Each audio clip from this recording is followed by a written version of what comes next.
मंगलमूर्ति महाप्रभु श्री सहजानंद सुखरूप भक्ति धर्म सुत श्री हरि समरु सदाय अनूप परम दयाळु छो तमे श्री कृष्ण सर्वाधीश प्रथम तमने प्रणमु नमु वारंवार હું શીશ। સૌપ્રથમ હું મારા ઈષ્ટદેવ અક્ષરાધિપતિ શ્રી કૃષ્ણ ભગવાનના સાક્ષાત અવતારભૂત શ્રી સહજાનંદ સ્વામીને નમસ્કાર કરું છું। જય શ્રી સ્વામિનારાયણ। વિડીયોની શરૂઆત કરતાં પહેલાં ડિસ્ક્લેમર જોઈ લઈએ કે અહીંયા પ્રસ્તુત થતા તમામ વિચારો ઉદ્ધવ એટલે કે સ્વામિનારાયણ સંપ્રદાયના મૂળભૂત સિદ્ધાંતોના પ્રવર્તન માટે છે। તો આજે પ્રચલિત કોઈ પણ અસંગત વિચારો કે મતનું ખંડન થાય તો તેને પ્રભુની કૃપાથી મારા સ્વધ્યન કે વ્યક્તિગત વિચારો કે મૂળભૂત ગ્રંથોને આધારે છે એવું સમજવું, પણ કોઈ વ્યક્તિ વિશેષ કે સંસ્થાના વિરોધ માટે ન સમજવું, સાથે જ કોઈ સંસ્થા કે કોઈ વ્યક્તિના પ્રચાર માટે પણ ન સમજવું। ઓકે, તો આજની વિડીયોનો ટોપિક છે કે ઉદ્ધવ એટલે કે સ્વામિનારાયણ સંપ્રદાયના ઈષ્ટદેવ આજે પણ પરબ્રહ્મ શ્રી કૃષ્ણ ભગવાન જ છે, બરાબર। હવે જેટલા પણ સ્વામિનારાયણ ભગવાનના અનુયાયીઓ છે એ પહેલાં ટાઇટલ જોઈને થોડાક અચંબિત થઈ જશે, પણ આપણે આ જે વસ્તુ છે એને સંપ્રદાયના શાસ્ત્રોના આધારે જ જોઈશું, કેમ કે સ્વામિનારાયણ સંપ્રદાયમાં ઘણા મત અને પંથો આજે પ્રવર્તે છે અને દરેક મત અને પંથમાં ઈષ્ટદેવ તરીકે અલગ અલગ રીતે સમજૂતી આપી છે અને કેટલાક મતોમાં સ્વામિનારાયણ ભગવાનને એટલે કે શ્રી સહજાનંદ સ્વામીને શ્રી કૃષ્ણ ભગવાન કરતાં ભિન્ન અથવા શ્રી કૃષ્ણ ભગવાન અવતાર છે અને સ્વામિનારાયણ ભગવાન અવતારી છે, એવી રીતે અલગ અલગ રીતે પોતે અમુક જે પુસ્તકોના સિદ્ધાંતો અથવા પુસ્તકોની વાતો લઈને પોતપોતાની રીતે સમજૂતી આપતા હોય છે। પણ સંપ્રદાયના આધારે અથવા સંપ્રદાયના મૂળભૂત ગ્રંથોના આધારે આજે પણ આપણા ઈષ્ટદેવ પરબ્રહ્મ શ્રી કૃષ્ણ ભગવાન જ છે। હવે આ વિડીયોને જોતાં પહેલાં થોડું આપણે ઓપન માઇન્ડ રાખીશું કે જો એક ફિક્સ માઇન્ડ સાથે સમજવાનો પ્રયત્ન કરીશું તો નહીં સમજાય, પણ એક ઓપન માઇન્ડ સાથે આપણે સમજવાનો પ્રયત્ન કરીશું તો આપણને બધાને સમજાશે, બરાબર। હવે સૌથી પહેલાં કોઈપણ સંપ્રદાયનો ઇતિહાસ આપણે ચકાસવો જોઈએ। જ્યારે પણ આપણે કોઈ પણ સંપ્રદાયમાં માનીએ છીએ તો એ સંપ્રદાયનો કોઈ એક મૂળભૂત ઇતિહાસ રહેલો હોય છે। એ ઇતિહાસ એ સંપ્રદાયની શરૂઆત કેવી રીતે થઈ હતી એનો આધાર છે। એટલે કોઈ પણ સંપ્રદાયમાં જોડાતા પહેલાં અથવા કોઈ પણ સંપ્રદાયમાં માનતા પહેલાં આપણે એનો મૂળભૂત ઇતિહાસ ચકાસવો જોઈએ, બરાબર। તો મેં આના પહેલાંની જે વિડીયો બનાવી છે કે સ્વામિનારાયણ ભગવાનનો આવિર્ભાવ અને તેનું કારણ, એમાં આ વસ્તુ ડિટેલમાં ચર્ચા કરેલી છે અને બધા શ્રીમદ ભાગવત અને વાસુદેવ મહાત્મ્ય અને એ ગ્રંથોના આધારે આપણે બધા પ્રમાણો પણ જોયા છે। પણ અત્યારે આપણે સંપ્રદાયના ઈષ્ટદેવ પર આ ટૉપિક ચાલે છે તો સંક્ષિપ્તમાં થોડોક ઇતિહાસ આપણે જોઈ લઈએ। તો જ્યારે યદુપતિ શ્રી કૃષ્ણ ભગવાન એટલે દ્વાપર યુગમાં જ્યારે કૃષ્ણ અવતારમાં ભગવાન અંતર્ધ્યાન થતાં પહેલાં ઉદ્ધવજીને જ્ઞાન આપે છે અને એમને ક્યાં જવાની આજ્ઞા કરે છે કે બદ્રિકાશ્રમમાં નરનારાયણ ઋષિ પાસે, અને પછી શ્રી કૃષ્ણ ભગવાન અંતર્ધ્યાન થઈ જાય છે અને પછી બદ્રિકાશ્રમમાં શું થાય છે કે દુર્વાસા મુનિના શાપથી જે નરનારાયણ ઋષિના માતા પિતા છે કે મૂર્તિદેવી અને ધર્મ પ્રજાપતિ અને બીજા જે મરીચ્યાદિક ઋષિઓ બધા નારાયણ ઋષિના દર્શન કરવા આવેલા હોય છે એ બધા શાપથી કળિયુગમાં દેહ ધારણ કરે છે અને પછી દુર્વાસા મુનિ શ્રાપ તો આપે છે પણ અંતમાં અનુગ્રહ પણ કરે છે કે આ જે નારાયણ ઋષિ છે એ જ ધર્મ અને મૂર્તિદેવી થકી જન્મ ધારણ કરીને ફરીથી તમારી રક્ષા કરશે અને પૃથ્વી પર ધર્મનો નાશ કરી ફરીથી ધર્મની સ્થાપના કરશે, બરાબર। એટલે જે ઉદ્ધવજી છે એ રામાનંદ સ્વામી તરીકે જન્મ ધારણ કરે છે અને ઉદ્ધવ સંપ્રદાયની સ્થાપના કરે છે અને સંપ્રદાયના ઈષ્ટદેવ તરીકે એ કોને સ્વીકારે છે? શ્રી કૃષ્ણ ભગવાનને સ્વીકારે છે અને જે નારાયણ ઋષિ છે એ જ સહજાનંદ સ્વામી તરીકે પ્રગટ થાય છે। એટલે જ આપણે જે સ્વામિનારાયણ સંપ્રદાયમાં જે દરરોજ ગવાતી આરતી છે એની જે ત્રીજી પંક્તિ છે કેવી રીતે છે કે નારાયણ નર ભ્રાતા, એટલે કે નર અને નારાયણ ઋષિ છે એટલે નરના ભ્રાતા જે નારાયણ ઋષિ છે એમને શું કર્યું કે દ્વિજ કુળ એટલે કે સામવેદી બ્રાહ્મણના કુળમાં પોતાનો દેહ ધર્યો અને પામર પતિત ઉદ્ધાર્યા અગણિત નર નારી, એટલે જે પામર જીવો હતા બધા અગણિત નર ને નારી એ લોકોને ઉદ્ધાર્યા, બરાબર છે। આ આપણે દરરોજ ગઈએ છીએ તો આરતી આપણે જ્યારે ગઈએ ત્યારે એના શબ્દો પર પણ ધ્યાન આપીએ ત્યારે પણ આપણે સહજાનંદ સ્વામીની જે આરતી ઉતારીએ છીએ એમાં પણ આપણે કેવી રીતે એમને ઉલ્લેખીએ છીએ અથવા મુક્તાનંદ સ્વામી એમને કેવી રીતે ઉલ્લેખ્યા છે કે નારાયણ નર ભ્રાતા, એટલે કે જે નરનારાયણ ઋષિમાંના જે નારાયણ ઋષિ છે એ જ પોતે દ્વિજ કુળમાં દેહ ધારણ કરીને સહજાનંદ સ્વામી તરીકે આવ્યા હતા, બરાબર છે। આ એનો પ્રાથમિક ઇતિહાસ થયો। હવે કોઈને પ્રશ્ન થાય કે તો સહજાનંદ સ્વામી તો નરનારાયણ ઋષિના અવતાર થઈ ગયા. પણ આપણે એ જે પહેલી જે વિડીયો છે ભગવાન સ્વામિનારાયણનો આવિર્ભાવ અને એનું કારણ, એમાં જ આપણે જોયું હતું કે નરનારાયણ ઋષિ પણ શ્રી કૃષ્ણથી અલગ નથી, અને એના પ્રમાણો પણ આપણે શ્રીમદ ભાગવતમાં જોયા. હવે આ વસ્તુને થોડુંક આપણે ડિટેલમાં સમજીએ, કેમ કે આમાં ઘણા બધાને પ્રશ્ન થશે તો ભાઈ સહજાનંદ સ્વામી એ નરનારાયણ ઋષિનો અવતાર છે કે અક્ષરધામમાંથી આવેલા છે, કૃષ્ણ અવતાર છે, બધા અલગ અલગ રીતે સમજાવતા હોય છે. પણ આપણે સંપ્રદાયના મૂળભૂત ગ્રંથો આપણને કેવી રીતે સમજાવે છે ને, પહેલાં આપણે એક ચાર્ટ દ્વારા સમજીએ એને. હવે થોડુંક ડિટેલમાં આને સમજીએ કે શાસ્ત્રોમાં જ્યારે ભગવાનની ચર્ચા કરવામાં આવે છે, વેદો છે, ઉપનિષદ છે, તો ભગવાનના સ્વરૂપનું અલગ અલગ રીતે વર્ણન કરવામાં આવે છે. અને અલગ અલગ મત છે, અદ્વૈત મત છે, વિશિષ્ટાદ્વૈત છે, દ્વૈત મત છે, એમાં ભગવાનને અલગ અલગ તરીકે સ્વીકારેલા છે. અદ્વૈત મત નિર્ગુણ નિરાકારમાં માને છે, એ વિશિષ્ટાદ્વૈત સગુણ સાકાર તરીકે ભગવાનને સ્વીકારે છે, બરાબર. અને સગુણ સાકાર હોય તો ભગવાનનું એક રૂપ પણ છે અને ભગવાનને રહેવાનું ધામ પણ. એવી રીતે વિશિષ્ટાદ્વૈત મતમાં ભગવાનનું સ્વરૂપ સ્વીકારેલું છે. અને સહજાનંદ સ્વામીએ પણ શિક્ષાપત્રીમાં સંપ્રદાયનો મત કયો સ્વીકારેલો છે? વિશિષ્ટ અદ્વૈત સ્વીકારેલો છે, બરાબર. એને જે પુરાણો છે એમાં પણ ભગવાનનું વર્ણન શ્રી કૃષ્ણ રૂપે જ કરવામાં આવેલું છે કે ભગવાન પોતાના ધામમાં કેવી રીતે બિરાજે છે. તો નવીન મેઘ સમાન શ્યામ વર્ણ છે, બે હાથે મૂલી વગાડે છે, મકરાકાર કુંડળ ધારણ કરે છે, પિતાંબર વસ્ત્ર પહેરેલું છે, એવી રીતે વર્ણન કરેલું છે. અને આપણા શાસ્ત્રોમાં વચનામૃત છે, બીજા નંદ સંતોએ લખેલા જે શાસ્ત્રો છે, નિષ્કુળાનંદ કાવ્ય છે, પુરુષોત્તમ પ્રકાશ, ભક્તિ ચિંતામણી, બરાબર, મુક્તાનંદ સ્વામીએ લખેલું ધર્મ આખ્યાન, એમાં પણ જ્યારે ગોલોક મધ્ય અક્ષરધામની ચર્ચા આવે છે ત્યારે ભગવાનનું સ્વરૂપ કેવી રીતે વર્ણન કરવામાં આવે છે? શ્રી કૃષ્ણ રૂપે જ વર્ણન કરવામાં આવે છે. એટલે સ્વામિનારાયણ સંપ્રદાયમાં પણ અક્ષરધામમાં ભગવાનનું મૂળ રૂપ કેવી રીતે સ્વીકારેલું છે? શ્રી કૃષ્ણ રૂપે જ સ્વીકારેલું છે. એટલે આ જે ભગવાન છે એ અલગ અલગ સમયે પોતે અવતાર ધારણ કરે છે અને અલગ અલગ કાર્ય પ્રમાણે અલગ અલગ રૂપ ધારણ કરે છે પોતે.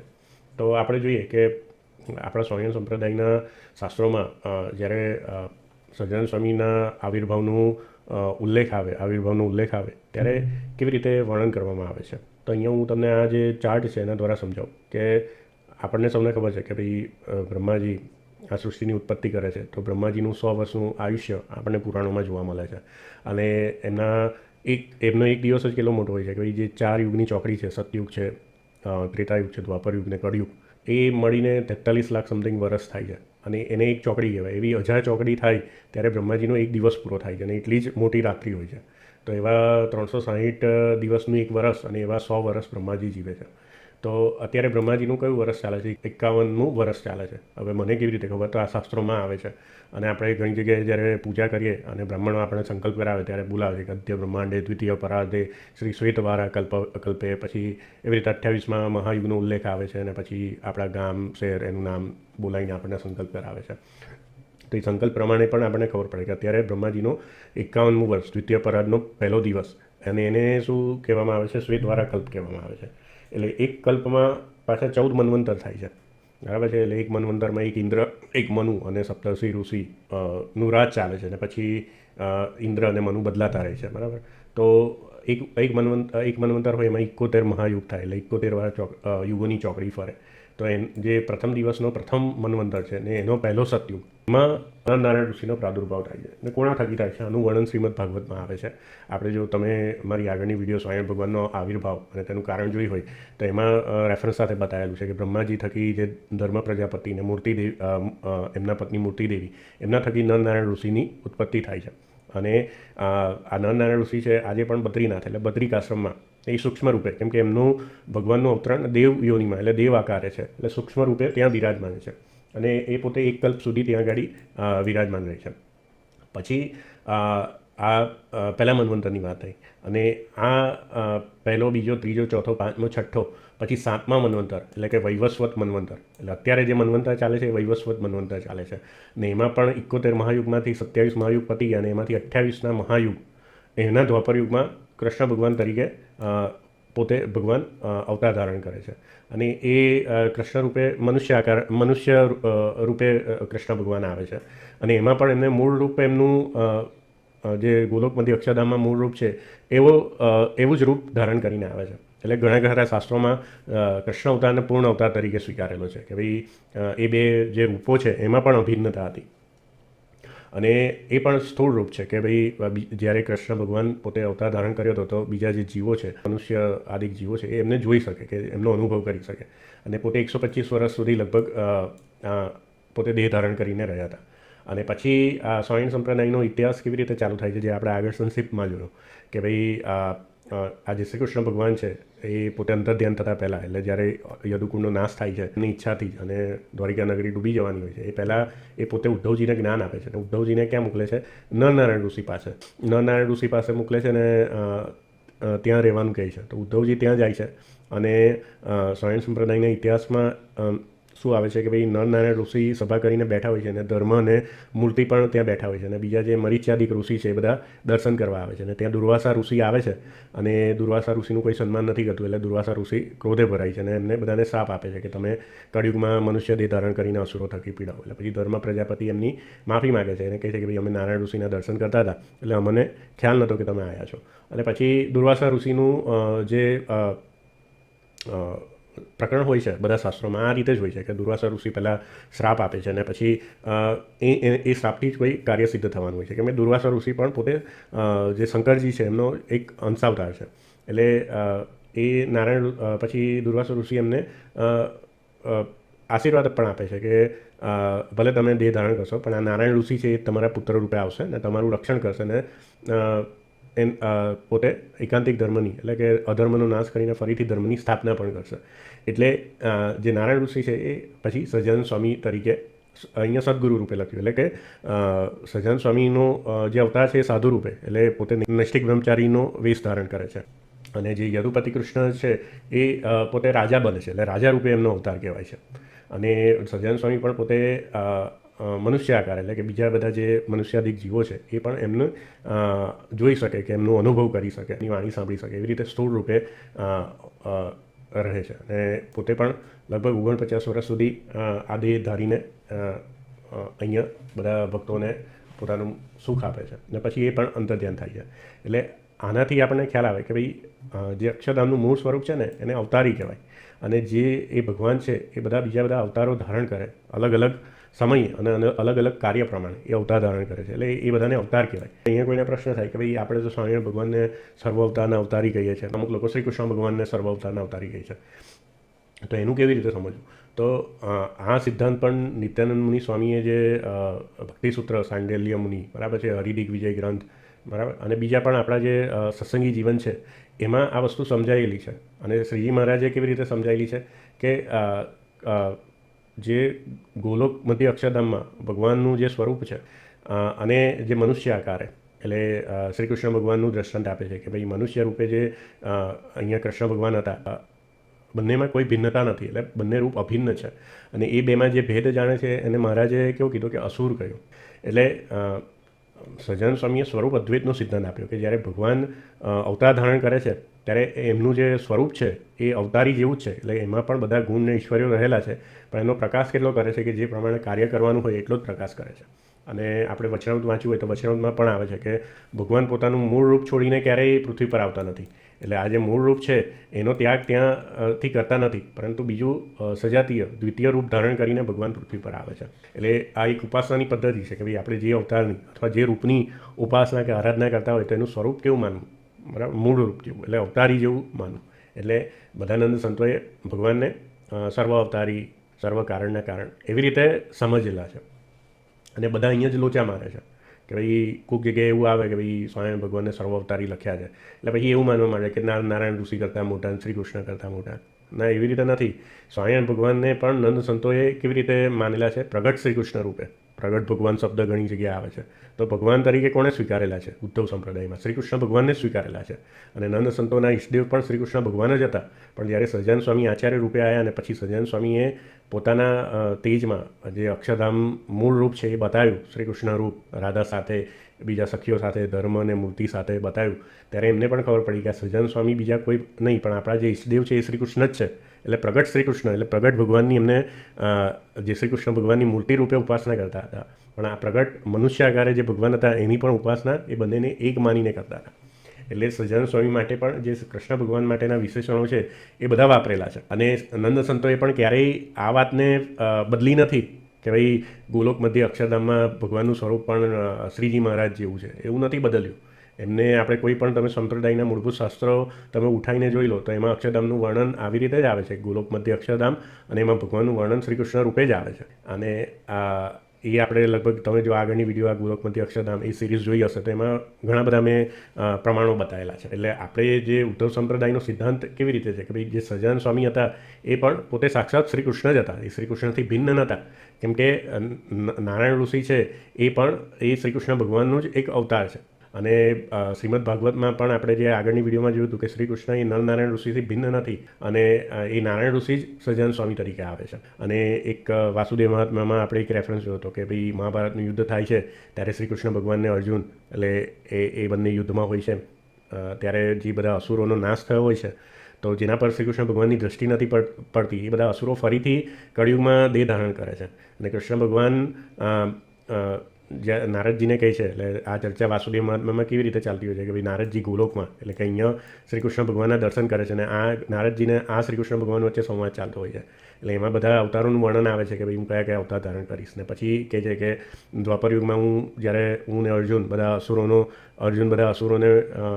અસુરોનો વધ કરશે ત્યારે એમાંથી જે અસુરો પર મારી દ્રષ્ટિ નહીં પડે અને મારી પ્રત્યે દ્વેષ છે તે ફરીથી દેહ ધારણ કરશે, અને પછી એના માટે હું ફરીથી અવતાર ધારણ કરીશ. એ વાસુદેવ મહાત્મામાં એનો ઉલ્લેખ આવે છે. તો એમાં નારાયણ મુનિ તરીકે આ સહજાનંદ સ્વામીના અવતારનો ઉલ્લેખ આવે છે, બરાબર. તો એ બધું આપણે આગળ શાસ્ત્રોના પ્રમાણે જોઈ લીધું. એટલે આપણો ઉદ્ધવ સંપ્રદાયનો સિદ્ધાંત શું છે કે ભાઈ જે સહજાનંદ સ્વામી છે એ જ શ્રી કૃષ્ણ છે, જે શ્રી કૃષ્ણ છે એ જ સહજાનંદ સ્વામી છે. અને આપણે સહજાનંદ સ્વામીની એકતા કેવી કરવાની છે કે ભાઈ અક્ષરધામનું જે મૂળ સ્વરૂપ છે એ જ છે, એની જોડે એકતા કરવાની છે. ને આ આપણે હવે શાસ્ત્રોના તમને એવું લાગશે કે ભાઈ હું મારી મનગઢત કલ્પનાથી આ બધું કહું છું, પણ આ આપણો ઇતિહાસ છે કે ભાઈ આ રીતે ભગવાનનું અવતરણ થયેલું છે. અને આપણા શાસ્ત્રોમાં પણ આ રીતે જ ભગવાનનું અવતરણ બતાવેલું છે. એટલે આપણે હવે એ શાસ્ત્રોના પ્રમાણનો પણ જોઈશું કે ભાઈ શાસ્ત્રમાં પણ આ રીતે જ લખ્યું છે. અને છેલ્લે એ પણ સાબિત કરીશું કે આપણા સંપ્રદાયના ઈષ્ટદેવ શ્રી કૃષ્ણ ભગવાન જ છે. હવે આ મેં જે ચર્ચા કરી એને પહેલું આપણે પ્રમાણ જોઈએ તો વચનામૃતનો પડથારો. હવે જે બધા વચનામૃત વાંચતા હશે તો કેટલાક એવા પણ હશે કે જેમને ખબર જ નહીં હોય કે પડથારો શું છે. વચનામૃત જે 4 સદગુરુ સંતોએ, નંદ સંતોએ જે એનું સંકલન કર્યું હતું તો એમને એક પડથારાની રચના કરી છે. એમાં ભગવાન કયા ધામથી પ્રગટ થયા છે અને સમાધિમાં કેવી રીતે બધાને દર્શન આપ્યા છે, એમની સ્વાભાવિક ચેષ્ટા અને આખી જે સહજાનંદ સ્વામીની જે સંક્ષિપ્ત જીવનચરિત્ર એ આખું પડથારામાં લખેલું છે. એ તમે કોઈ બી વચનામૃત હશે તો એમાં આ વચનામૃત પડથારાને વાંચી શકશો. એ પડથારાની શરૂઆત કેવી રીતે થાય છે કે ગોલોક મધ્યને વિશે ભગવાનનું અક્ષરધામ છે. એ પણ આપણે આગળ જોયું હતું કે ભાઈ ગોલોક મધ્ય છે કેમ, તો એના માટે તમે આગળની વિડીયો જોશો તો એ પણ ક્લિયર થઈ જશે કે ભાઈ આવી રીતે કેમ આપણા શાસ્ત્રોમાં વર્ણન કરવામાં આવેલું છે. અક્ષરધામમાં ભગવાન બિરાજે છે એ કેવું છે, સચ્ચિદાનંદ રૂપ છે, ને એ ધામના અલગ અલગ નામ પણ કહેલા છે. હવે એમાં શું કહે છે કે એ જે અક્ષરધામ તેને વિશે શ્રી કૃષ્ણ ભગવાન, બરાબર. હવે આમાં લોકો ઘણી બધી બુદ્ધિ દોડાવતા હોય છે કે ભાઈ આ તો અહીંયા શ્રી કૃષ્ણ ભગવાન લખ્યું છે પણ આ તો ખાલી એક શું કહેવાય કે ઔપચારિક છે કે એવું નથી. પણ આ 4 નંદ સંતોએ લખેલું છે પોતાના હાથે, કે જે 4 નંદ સંતો શ્રીજી મહારાજને સર્વોપરી સર્વ કારણના કારણ એવું જાણતા હતા. અને તમે જ્યાં વચનામૃત વાંચશો એમાં ઉપસંહારમાં પણ આનંદ સંતોએ એવી રીતે જ લખ્યું છે કે આ જે શ્રી કૃષ્ણ ભગવાનની વાત કરી એ જ ધર્મ અને ભક્તિના પુત્ર શ્રીજી મહારાજ છે. એવી રીતે ઘણા ખરા વચનામૃતના ઉપસંહારમાં પણ આનંદ સંતોએ આવી રીતે સ્વરૂપ અદ્વૈત કરેલો છે. અને એ જ આનંદ સંતોએ આ શબ્દો બહુ ધ્યાનથી લખ્યા હોય, કે એવું નહીં કે ભાઈ પોતે અલગ સમજે છે અને તમને અલગ સમજાવવા માટે. ના, એમને શ્રી કૃષ્ણ ભગવાન જ લખ્યું છે, કેમ કે ત્યાં ભગવાન શ્રી કૃષ્ણ જ રૂપે વિરાજમાન છે. એટલે શિક્ષાપત્રીમાં પણ ભગવાને જે સ્વયં ભગવાન છે એમને જ્યારે શિક્ષાપત્રી લખી ત્યારે ભગવાન તરીકે, પરબ્રહ્મ તરીકે શ્રી કૃષ્ણ ભગવાનને જ વર્ણવ્યા છે. એનું કારણ પણ આ જ છે કે જે મેં તમને આગળ સમજાવ્યું. તો એને શું કહેવાય છે, પુરુષોત્તમ કહે છે. હવે એને શું કહેવાય છે એ બધું અહીંયા કહે છે. વાસુદેવ કહે છે, નારાયણ કહે છે, પરમાત્મા કહે છે. વેદો અને ઉપનિષદમાં એને બ્રહ્મથી જ કહેલા છે.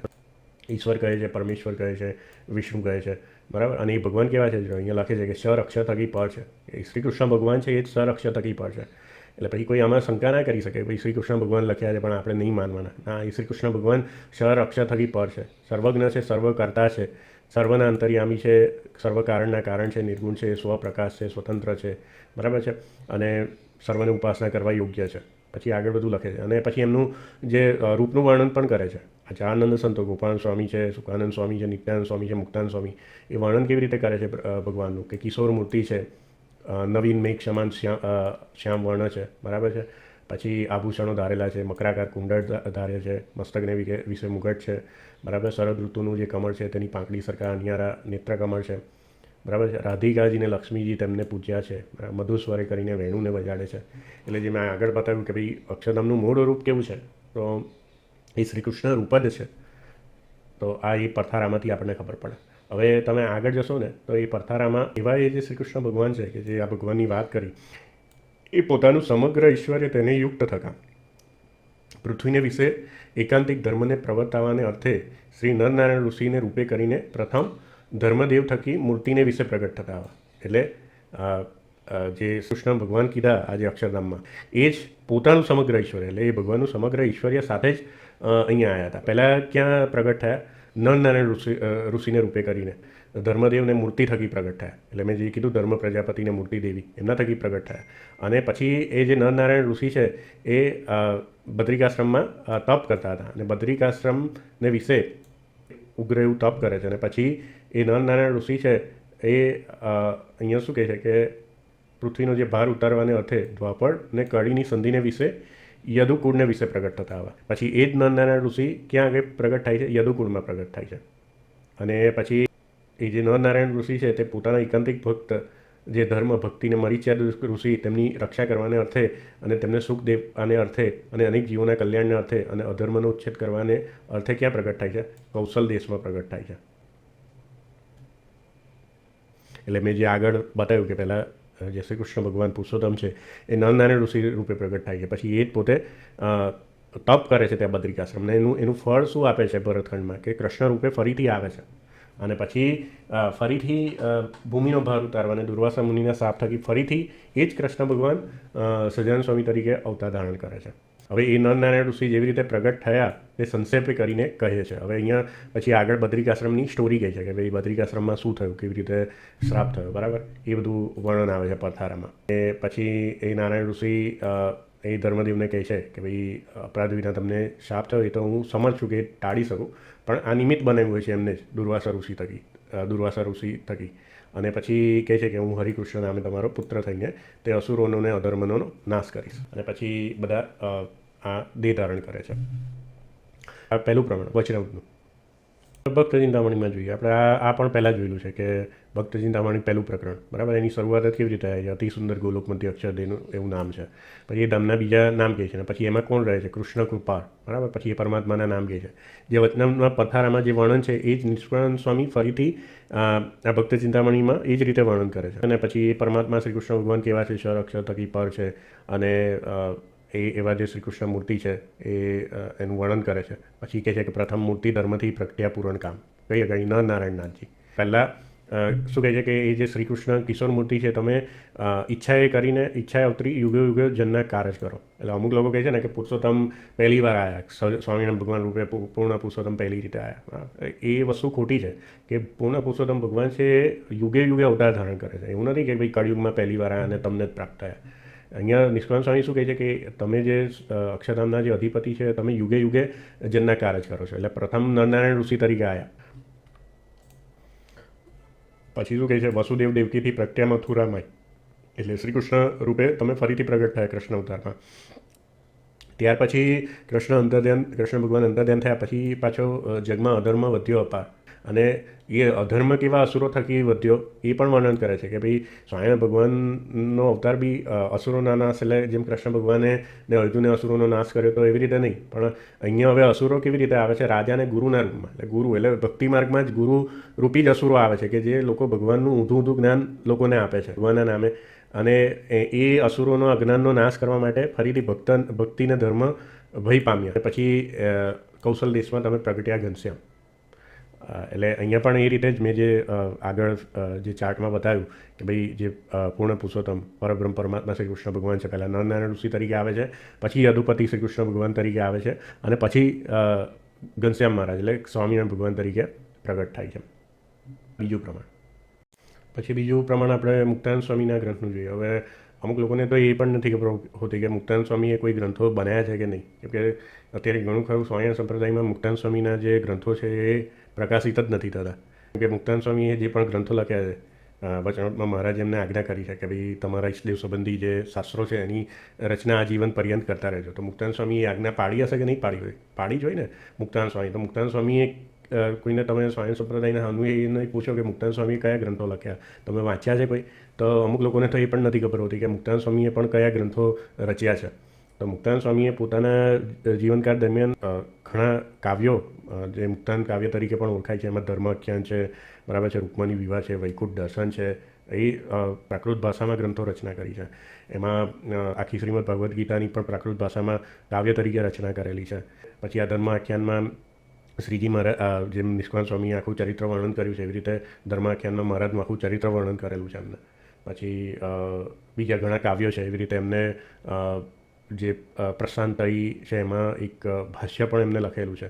એવી રીતે ઘણા બધા શાસ્ત્રો છે. અને મુક્તાનંદ કાવ્ય તમે એમના જેટલા પણ કાવ્યો વાંચો તો એમાં મુક્તાનંદ સ્વામીએ શ્રી કૃષ્ણ ભગવાનની શ્રીજી મહારાજ જોડે એકતા જ કરી છે. એટલે મને તો એવું લાગે છે કે એટલે જ મુક્તાનંદ સ્વામીના કાવ્યો કેમ પ્રકાશિત નહીં થતા, કેમ કે મુક્તાનંદ સ્વામીના જો કાવ્યો કોઈ વાંચે તો એને ખબર પડી જ જાય કે મુક્તાનંદ સ્વામીએ સહજાનંદ સ્વામીને શ્રી કૃષ્ણ તરીકે જ સ્વીકારેલા છે. હવે મુક્તાનંદ સ્વામીનું જે ધર્માખ્યાન છે એના પણ આપણે એક પ્રમાણ જોઈએ કે આ જે મેં બતાવ્યું કે ભાઈ ભગવાન નારાયણ ઋષિ તરીકે પ્રગટ થાય છે, પછી કૃષ્ણ તરીકે, અને પછી એ જ ભગવાન સહજાનંદ સ્વામી તરીકે. તો મુક્તાનંદ સ્વામી ધર્માખ્યાનમાં 1 થી 4 જે એને કડવું કહે છે, તો એમાં આખું ગોલોકધામનું વર્ણન કરે છે. અને એમાંય શ્રી કૃષ્ણ ભગવાનનું શ્રી કૃષ્ણ રૂપે જ વર્ણન કરે છે. ને એના 5મા જે કડવું છે એમાં એ શું કહે છે કે એ જે શ્રી કૃષ્ણ ભગવાન છે એ કેવી રીતે પ્રગટ થાય છે. તો પહેલાં નરનારાયણ ઋષિના રૂપથી પ્રગટ થયા, બરાબર છે, અને પછી બદ્રિક આશ્રમમાં રહ્યા, પછી તપ કરે છે, અને તપનું ફળ શું આપે છે કે તેના તે શ્રી કૃષ્ણજી હરવાને ભૂમિ પાર જાદવ કુળમાં પ્રગટ્યા. એટલે બદ્રિક આશ્રમમાં નરનારાયણ ઋષિએ તપ કર્યું, બરાબર છે, સ્વયંભૂ મન્વંતરથી 7મા મન્વંતર સુધી. એનું તપનું ફળ શું આપ્યું કે શ્રી કૃષ્ણ ભગવાન જાદવ કુળમાં પ્રગટ થયા. અને પછી આ લખ્યું વસુદેવથી દેવકીમાં પ્રગટ્યા વ્રજચંદ્ર. શું કહે છે કે વળી તે જ શ્રી કૃષ્ણ કૃપાળજી કરી કૃત અગ દેખી વિકરાળજી અસુર અંશ, જે અસુરના અંશો જે ગુરુ ને રાજામાં આવ્યા હતા એ બધાએ જે કડીમાં અધર્મ પ્રવર્તાવ્યો, તો એનો નાશ કરવા માટે એના એ જ શ્રી કૃષ્ણ ફરીથી શેમાં પ્રગટ થયા કે એના મૂળ ઉખાડવા માટે એ જ શ્રી કૃષ્ણ કૌશલ દેશમાં અવતર્યા. અને હરિકૃષ્ણ જેનું નામ અનંતપતિ ઉદ્ધારવા પ્રવર્ત્યા તે કરુણાધામ, ધર્મ ભક્તિ કૃષ્ણના શુભ જન્મ કર્મ છે જે. એટલે મુક્તાનંદ સ્વામીએ તો શ્રીજી મહારાજને કૃષ્ણ તરીકે જ સંબોધ્યા છે ઘણા બધા કાવ્યોમાં. હવે આપણે સત્સંગી જીવનનું પ્રમાણ જોઈએ. અને સત્સંગી જીવનમાં પણ આપણે ઘણા બધા પ્રમાણો છે, પણ આપણે સ્વરૂપ અદ્વૈત જે મહારાજે સિદ્ધાંત નિરૂપણ કર્યો, સત્સંગી જીવન પ્રકરણ 3 અને એનો 29મો અધ્યાય. તો એમાં મુક્તાનંદ સ્વામી મહારાજને કેવો પ્રશ્ન પૂછે છે એ અધ્યાયમાં કે ભગવાનને નિર્ગુણ કેવી રીતે સમજવા, સાકાર કેવી રીતે સમજવા, નિરાકાર કેવી રીતે સમજવા.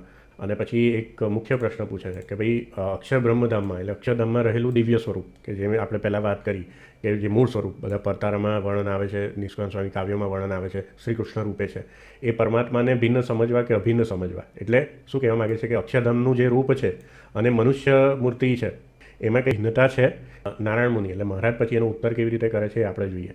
હવે પહેલી લાઈન મહારાજ શું કહે છે કે હે મુનિ, એટલે મુક્તાનંદ સ્વામી કહે છે જે શ્રી કૃષ્ણ ભગવાન છે તે જ વેદાદી શાસ્ત્રોમાં પ્રતિપાદિત પરબ્રહ્મ છે, સ્વયં જ્યોતિ છે. એટલે મહારાજ કહે છે કે વેદોમાં જે સ્વયં જ્યોતિ તરીકે બ્રહ્મનો ઉલ્લેખ કર્યો છે કે પરમાત્માનો ઉલ્લેખ કર્યો છે, એવા પરબ્રહ્મ કોણ છે કે શ્રી કૃષ્ણ ભગવાન જ છે. મહારાજના શબ્દો છે, બરાબર છે, અને અક્ષર બ્રહ્મ થકી પર છે. હવે પછી એ બધું વર્ણન કરે છે, ક્ષર અક્ષર થકી ઉત્તમ એ પુરુષોત્તમ છે, ઈશ્વરોના પણ ઈશ્વર છે, સર્વના આધાર એવા વાસુદેવ છે, બરાબર. અને પછી સદાય સ્વતંત્ર અને દિવ્યાકૃતિ ધરીને અક્ષરધામમાં વિરાજે છે. પછી અક્ષરધામનો ઉલ્લેખ આવે છે કે અહીંયા શું કહે છે નિત્ય સિદ્ધ દિવ્ય અંગવાળા અને નિર્ગુણમૂર્તિ પરબ્રહ્મ પરમાત્મા પુરુષોત્તમ નારાયણ વાસુદેવ આ પૃથ્વી પર વસુદેવ અને દેવકીને ત્યાં શ્રી કૃષ્ણ સ્વરૂપે મનુષ્ય આકૃતિ ધારણ કરીને પ્રગટ થયા. હે બુદ્ધિમાન મુનિ, તે શ્રી કૃષ્ણ ભગવાનની ધામમાં રહેલી દિવ્ય મૂર્તિ અને અહીં મનુષ્યાકારમાં રહેલી મૂર્તિમાં કોઈ ભેદ નથી. આ પ્રમાણે રામાનુજાચાર્ય તેમજ ઉદ્ધવાચાર્ય માત્રનો નિર્ણય છે, બરાબર. એટલે મહારાજે અહીંયા સ્વરૂપ અદ્વૈત સિદ્ધાંત કેવી રીતે વર્ણવ્યો કે ભાઈ ધામમાં રહેલી શ્રી કૃષ્ણ ભગવાનની મૂર્તિ અને દ્વાપર યુગમાં જે દેવકીનંદન શ્રી કૃષ્ણ ભગવાન હતા એ બંનેમાં કોઈ ભેદ નથી, બરાબર છે. એવી રીતે સ્વરૂપ અદ્વૈતનો સિદ્ધાંત મહારાજે મુક્તાનંદ સ્વામીને સમજાવ્યો કે ભાઈ ભગવાન જ્યારે અવતાર ધારણ કરે છે ત્યારે એમનું જે ધામમાં રહેલો મૂળ સ્વરૂપથી એ ક્યારેય ભિન્ન નથી, એમાં સમગ્ર ઈશ્વર્યો રહેલા જ છે. એવી રીતે દિવ્ય રૂપે જ ભગવાનને માનવા, બરાબર. અને જ્યારે આનો ઉપસંહાર સતાનંદ મુનિ સ્વામી લખે છે એ હવે આપણે જોઈએ. અને ઉપસંહાર જોતાં પહેલાં એક વસ્તુ ખાસ જોઈએ કે જે લોકો શ્રી કૃષ્ણ ભગવાનને સ્વાયણ ભગવાન કરતાં નીચે બતાવે છે, બરાબર છે, શ્રી કૃષ્ણ ભગવાનને તો અમુક લોકો ગણતા જ નથી. એટલે આ જે સર્વોપરી કેફમાં ભગવાનનું અપમાન પણ થાય છે, ભગવાનનો દ્રોહ થાય છે ભગવાનના સ્વરૂપનો, એ શ્રીજી મહારાજના મુખે તમે સાંભળો કે શ્રીજી મહારાજ અહીંયા સત્સંગી જીવનમાં શું કહે છે કે પરમાત્મા જ્યારે મનુષ્યાકૃતિ ધરે છે ને ત્યારે પણ તેટલી જ અને તે જ સામર્થ્ય યુક્ત હોય છે. એટલા જ માટે ભગવાનના દિવ્ય સ્વરૂપમાં અને મનુષ્ય સ્વરૂપમાં એકતા વર્ણવી છે. મહારાજનો કહેવાનો અર્થ શું છે કે જ્યારે પણ કોઈ પણ અવતાર ધારણ કરે છે ભગવાન, તો ઐશ્વર્યો અલગ અલગ બતાવે કે ભાઈ શ્રી કૃષ્ણ અવતારમાં એમને સંપૂર્ણ ઐશ્વર્ય બતાવ્યું એમનું, અને રામ અવતાર ધારણ કર્યો ત્યારે અમુક મર્યાદા પ્રમાણે એમને ઐશ્વર્ય બતાવ્યું, અને શ્રીજી મહારાજ તરીકે પ્રગટ થયા ત્યારે એમને જ્ઞાનથી પોતાનું ઐશ્વર્ય બતાવ્યું. તો ઐશ્વર્ય તો સરખું જ રહેલું છે, પણ કાર્ય અને પ્રયોજન પ્રમાણે એ ઐશ્વર્યનો પ્રકાશ કરે છે. પણ એમાં એ મનુષ્ય સ્વરૂપમાં અને દિવ્ય સ્વરૂપમાં એકતા વર્ણવી છે, કેમ કે એમાં પણ સામર્થ્ય તો એટલી જ છે. અને છતાં પણ શ્રી કૃષ્ણ ભગવાનના પૃથ્વી પરના જન્મ, કર્મ અને દેહને પણ જે મનુષ્ય પ્રાકૃત કહે છે, એટલે જે લોકો શ્રી કૃષ્ણ ભગવાન, શ્રી કૃષ્ણ અવતાર દેવકીનંદન એને પ્રાકૃતમાં ગણે છે, બરાબર છે, ક્ષર અક્ષરથી પર નથી ગણતા. ને જે ભગવાનનું અક્ષરધામમાં જે દિવ્ય સ્વરૂપ છે અને મનુષ્ય સ્વરૂપ, એમાં ભેદ કહે છે ને, તો મહારાજ શું કહે છે, તે પુરુષોને અસુરો જાણવા, અને આવા મૂળ અસુરો છે તેને સાધુ ધર્મ અને દેવતાઓના દ્રોહી એવા દુષ્ટોના વિનાશ કરતાં શ્રી કૃષ્ણ ભગવાનની લીલામાં પણ દોષો દેખાય છે.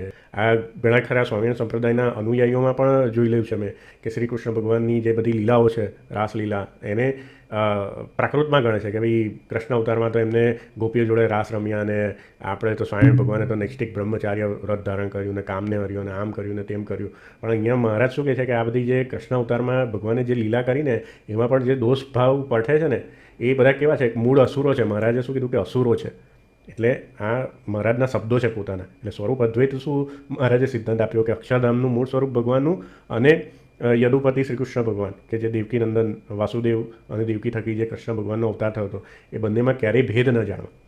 હવે આપણે એના ઉપસંહારમાં આવીએ. હવે અહીંયા ઉપસંહારમાં શું કહે છે, સુરત મુનિ પ્રતાપસિંહ ને કહે છે કે ભાઈ ભગવાન શ્રી હરિએ પરમાત્મા રમાપતિ એટલે લક્ષ્મીજીના પતિ શ્રી કૃષ્ણ ના સ્વરૂપ અદ્વૈતનું વર્ણન કર્યું. તેને સાંભળી ઋષિરાજ મુક્તાનંદ સ્વામી તથા સભામાં બેઠેલા સર્વે સંતો ભક્તો ખૂબ જ પ્રસન્ન થયા, અને શિષ્યાએ મનુષ્યાકૃતિ ધરી પોતાની સન્મુખ વિરાજતા તેમજ પરોક્ષપણે પોતાના જ આગલા અવતારરૂપ શ્રી કૃષ્ણ ભાવે સ્વરૂપ અદ્વૈતનું જ્ઞાન આપી રહેલા પરબ્રહ્મ પરમાત્મા ભગવાન શ્રી નારાયણ મુનિમાં સર્વેને તત્કાળ અતિશય દ્રઢ નિર્મળ દિવ્ય ભાવ પ્રગટ થયો. એટલે અહીંયા શું કહે છે કે જે મહારાજે કૃષ્ણ ભગવાનનું જે સ્વરૂપ અદ્વૈતનું વર્ણન જે કર્યું, એમાં મુક્તાનંદ સ્વામીએ કેવો ભાવ કર્યો કે ભાઈ પોતે જ આગલા અવતાર રૂપે કૃષ્ણ રૂપે આવ્યા હતા, અને અત્યારે સહજાનંદ સ્વામી રૂપે છે. એટલે સહજાનંદ સ્વામીમાં પણ મનુષ્ય રૂપે પ્રગટ થયેલા છે. એટલે એનું સ્વરૂપ પણ આપણે કેવી રીતે સમજવાનું છે કે અક્ષરધામમાં રહેલા શ્રી કૃષ્ણ ભગવાનના સ્વરૂપ જેવું જ સમજવાનું છે. એટલે સહજાનંદ સ્વામીનું જે અદ્વૈત સ્વરૂપ પણ આપણે કેવું સમજવાનું છે કે એ પણ પોતે શ્રી કૃષ્ણ રૂપે જ અક્ષરધામમાં બિરાજે છે. એ લોકો એવી રીતે સમજ્યા અને એમને દિવ્ય ભાવ પ્રગટ થયો. એટલે અહીંયા કંઈ એવી રીતે નથી લખી દીધું કે ભાઈ એ તો શ્રી કૃષ્ણ ભગવાનનું વર્ણન એમને કર્યું મહારાજે, પણ આપણે તો અહીંયા શ્રીજી મહારાજને માનવાના છે, બધા અવતારોના અવતારી, એવું કશું નથી કર્યું. કે ભગવાન જ્યારે મનુષ્ય રૂપ ધારણ કરે છે ત્યારે એમનું જે સ્વરૂપ છે આપણે અવતારી જેવું જ સમજવાનું છે. એટલે અવતારી અહીંયા કોણ છે, જે આપણે આગળ બધા પ્રમાણો જોયા કે અવતારી ભગવાન તરીકે જે અક્ષરધામના ભગવાન તરીકે વર્ણન કોનું આવે છે, શ્રી કૃષ્ણ ભગવાનનું જ આવે છે. એટલે એકતા કેવી રીતે કરવાની છે કે શ્રીજી મહારાજની શ્રી કૃષ્ણ રૂપે જ એકતા કરવાની છે. સત્સંગી જીવનનું પ્રમાણ થયું, ને આમાં સત્સંગી જીવનમાં ઘણા પ્રમાણો છે કે મહારાજે બધાને કૃષ્ણ રૂપે દર્શન આપેલા છે. એટલે બધાને મહારાજમાં પ્રીતિ કેવી રીતે થઈ હતી કે ભાઈ સંપ્રદાયના ઈષ્ટદેવ નંદ સંતો પણ શ્રી કૃષ્ણ ભગવાનની જ સેવા આરાધના કરતા હતા, પણ એ અર્ચા રૂપે કરતા હતા. જ્યારે સહજાનંદ સ્વામીએ મનુષ્ય રૂપે પ્રગટ થઈને આવ્યા જે કૃષ્ણ ભગવાન, એટલે એમને પ્રગટ ભગવાનની ઉપાસના પણ કરી, કે જેવી રીતે અર્ચા મૂર્તિની ઉપાસના કરતા હતા, એના કરતાં શાસ્ત્રોમાં જ્યારે પ્રગટ થઈને મનુષ્ય રૂપે ભગવાન આવે તો એની ઉપાસના વધારે હિતકારી છે. એની આરાધના, ઉપાસના એ બધી વધારે હિતકારી છે. એટલે એમને પ્રગટ ભગવાન તરીકે, પ્રગટ કૃષ્ણ તરીકે સહજાનંદ સ્વામીને સ્વીકારેલા છે. બરાબર. તો એવું નથી કે ભાઈ એ લોકોએ સહજાનંદ સ્વામીને શ્રી કૃષ્ણ કરતાં અલગ પાડી દીધા. તમે નંદ સંતોના કોઈ પણ મૂળભૂત ગ્રંથો વાંચશો તો એમાં આવી રીતે જ વર્ણન આવે છે કે ભાઈ ભગવાન ગોલોકમધ્ય અક્ષરધામમાં શ્રી કૃષ્ણ રૂપે જ બિરાજમાન છે, અને પછી નંદનારાયણ ઋષિ રૂપે પ્રગટ થાય છે, પછી યદુપતિ શ્રી કૃષ્ણ રૂપે પ્રગટ થાય છે, અને એના એ શ્રી કૃષ્ણ ભગવાન સહજાનંદ સ્વામી રૂપે પ્રગટ થાય છે. એટલે ઉદ્ધવ સંપ્રદાયનો જે ઇતિહાસ છે એને મળતું આવે છે. એવું નથી કે ભાઈ તમે ઇતિહાસને કોઈ દિવસ ચેન્જ ના કરી શકાય કે ભાઈ ના ઇતિહાસ આવો હતો પણ તમને પછી ખબર પડી, એટલે હવે તમે ઇતિહાસને તમે મારી મચેડીને ફેરવીને તમે સહજાનંદ સ્વામીને સર્વોપરી ના બનાવી શકો કે ભાઈ સહજાનંદ સ્વામી બધા અવતારો કરતા અલગ છે. એવું ઘણા બધા સ્વામિનારાયણ સંપ્રદાયમાં અત્યારે કરતા હોય છે અને લોકોને કઈ શાસ્ત્રો, મૂળભૂત શાસ્ત્રોમાં કોઈને ઈચ્છા પણ નથી હોતી કે આપણે વાંચીએ. આ તો અત્યારે તો કેવું છે કે ભાઈ જે બોલે, જે વાત કરે એ લોકો માની લે છે, બરાબર, કે ભાઈ આવું કે આને આવું કીધું એટલે આવું હશે. પણ કોઈને પોતાની રીતે શાસ્ત્ર અભ્યાસ કરવો કે ભાઈ શાસ્ત્રો વાંચવા કે મહારાજે શું કામ આવી રીતે આપણા મૂળભૂત શાસ્ત્રોમાં શું કામ આવી રીતે લખ્યું છે એનું ચિંતન મનન એ બધું કોઈને અભ્યાસ નથી. એટલે બધા મન ફાવે એમ પોતપોતાના સિદ્ધાંતો તમારા મનમાં ઠોકી બેસાડે છે. હવે આપણે શિક્ષાપત્રી જોઈએ તો શિક્ષાપત્રી તો મહારાજે બધાને આજ્ઞા કરી છે કે શિક્ષાપત્રીનું વાંચન દરરોજ કરવું. હવે સ્વામિનારાયણ સંપ્રદાયના જેટલા પણ અનુયાયીઓ છે તો શિક્ષાપત્રી જો ના વાંચતા હોય તો એમને તો દરરોજ વાંચવી, મૂળભૂત શિક્ષાપત્રી વાંચવી. એવું નહીં, આજે ઘણા બધા મતપંથોમાં શિક્ષાપત્રીમાં અલગ અલગ ફેરફાર કરી નાખવામાં આવ્યા છે. જ્યાં શ્રી કૃષ્ણ છે ત્યાં શ્રી કૃષ્ણ શબ્દ કાઢીને ખાલી ભગવાન શબ્દ રાખવામાં આવ્યો છે. એટલે ભગવાનની વાણીમાં ફેરફાર કેમ ન કરી શકે? ભગવાને તો સહજાનંદ સ્વામીએ તો જાતે શિક્ષાપત્રી લખી છે અને એક જ એવો ગ્રંથ છે આખા સંપ્રદાયમાં કે જે સ્વામિનારાયણ ભગવાને જાતે લખેલો છે. તો એ શિક્ષાપત્રીમાં કેમનો ફેરફાર કરી શકે કોઈ? અને એમાં 108મા શ્લોકમાં જ્યારે મહારાજ તત્વજ્ઞાન સમજાવે છે વિશિષ્ટાદ્વૈત મત પ્રમાણે ઈશ્વર, માયા અને જીવ, પછી જે ઈશ્વર તરીકે એટલે પરબ્રહ્મ તરીકે કોને બતાવે છે કે શ્રી કૃષ્ણ ભગવાન પરબ્રહ્મ પુરુષોત્તમ એવા શ્રી કૃષ્ણ ભગવાન એ જે ઈશ્વર છે, બરાબર છે. અહીંયા જીવ, માયા અને ઈશ્વર એ તરીકે 3 તત્વથી મહારાજ વિશિષ્ટાદ્વૈત બતાવે છે. 5 ભેદ છે એ થોડું ડિટેલમાં ચર્ચા છે, પણ મુખ્યત્વે વિશિષ્ટાદ્વૈતમાં 3 તત્વોનો સ્વીકાર કરવામાં આવે છે. એમાં પરબ્રહ્મ તરીકે મહારાજ કોને બતાવે છે? શ્રી કૃષ્ણ ભગવાન છે. અને તે શ્રી કૃષ્ણ જે તે આપના ઈષ્ટદેવ છે અને ઉપાસના કરવા યોગ્ય છે અને સર્વ અવતારના કારણ છે. હવે આ શ્રીજી મહારાજના એટલે કે સહજાનંદ સ્વામીના, સ્વામિનારાયણ ભગવાનના પોતાના વાક્યો છે કે શ્રી કૃષ્ણ જે તે આપના ઈષ્ટદેવ છે. હવે આમાં લોકો બધા એટલું પોતાની બુદ્ધિ લગાવતા હોય છે ને કે ભાઈ અહીંયા શ્રી કૃષ્ણ ભગવાન કયા છે, પણ આપણે ત્યારે લોકો શ્રી કૃષ્ણ ભગવાનને માનતા હતા એટલે સહજાનંદ સ્વામી નહોતા માનતા એટલે આવું લખ્યું છે. બરાબર, અમુક લોકો એવું માનશે કે ભાઈ મહારાજે ખાલી લખ્યું છે શ્રી કૃષ્ણ, કેમ કે પોતે પોતાનું નામ ના લખી શકે એટલે શ્રી કૃષ્ણ લખ્યું છે. એવી રીતે નથી ભાઈ, આપણા નંદ સંતોએ શ્રી કૃષ્ણ ભગવાન જ લખ્યા છે. ગોલોક મધ્ય અક્ષરધામમાં પૂર્ણ પુરુષોત્તમ તરીકે શ્રી કૃષ્ણ ભગવાનને જ લખ્યા છે. એટલે ઔપચારિક નથી આ કે ભાઈ મહારાજે ખાલી ઔપચારિક તરીકે પોતે લખી છે એટલે શ્રી કૃષ્ણ ભગવાનને લખ્યા. કે મહારાજે ભલે શ્રી કૃષ્ણ પોતે જ અવતાર ધારણ કર્યો હતો, પણ પોતાના જીવનમાં પણ પોતે શ્રી કૃષ્ણની, રાધા કૃષ્ણની ઉપાસના પોતે કરીને બતાવી કે કેવી રીતે કૃષ્ણ ભગવાનની ભક્તિ, કેવી રીતે ઉપાસના દ્રઢ કરવાની છે. એ પણ મહારાજે પોતાના જીવન દ્વારા જ બતાવ્યું. કેમ કે પોતે સદગુરુ રૂપે આવ્યા હતા અને આચાર્ય રૂપે આવ્યા હતા. એટલે પોતે જેવું આચરણ કરે એવું જ એમના જે અનુયાયીઓ છે એ આચરણ કરે. અને આ જે શિક્ષાપત્રી છે 1882માં એટલે અંતર્ધ્યાન થતાં પહેલાં એમને 4 વર્ષ પહેલાં જ લખેલી છે. તો એના પહેલાં બધા મહારાજને પૂર્ણ પુરુષોત્તમ, પ્રગટ શ્રી કૃષ્ણ, પ્રગટ ભગવાન એવી રીતે જ બધા મહારાજને માનતા હતા. પણ તો તેમ છતાં મહારાજે શું સ્પષ્ટ કર્યું કે શ્રી કૃષ્ણ ભગવાન છે એ જ આપણા ઈષ્ટદેવ છે. હવે આમાં કોઈને શંકા નહીં થઈ. ત્યાંના નંદ સંતોએ આ વાક્યને એવી રીતે જ સ્વીકારેલું છે.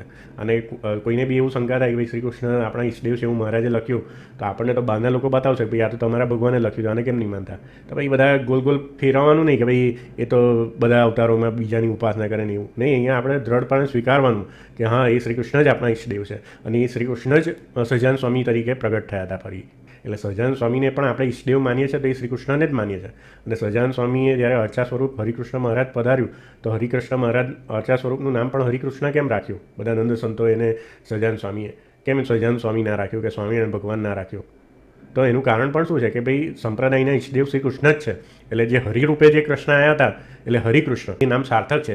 એટલે સંપ્રદાયના ઈષ્ટદેવની પ્રણાલી બદલાતી નથી કે ભાઈ સહજાનંદ સ્વામી આવીને પછી ઈષ્ટદેવ બદલી નથી કર્યા. સહજાનંદ સ્વામીએ પણ ઈષ્ટદેવ એ જ રાખ્યા છે.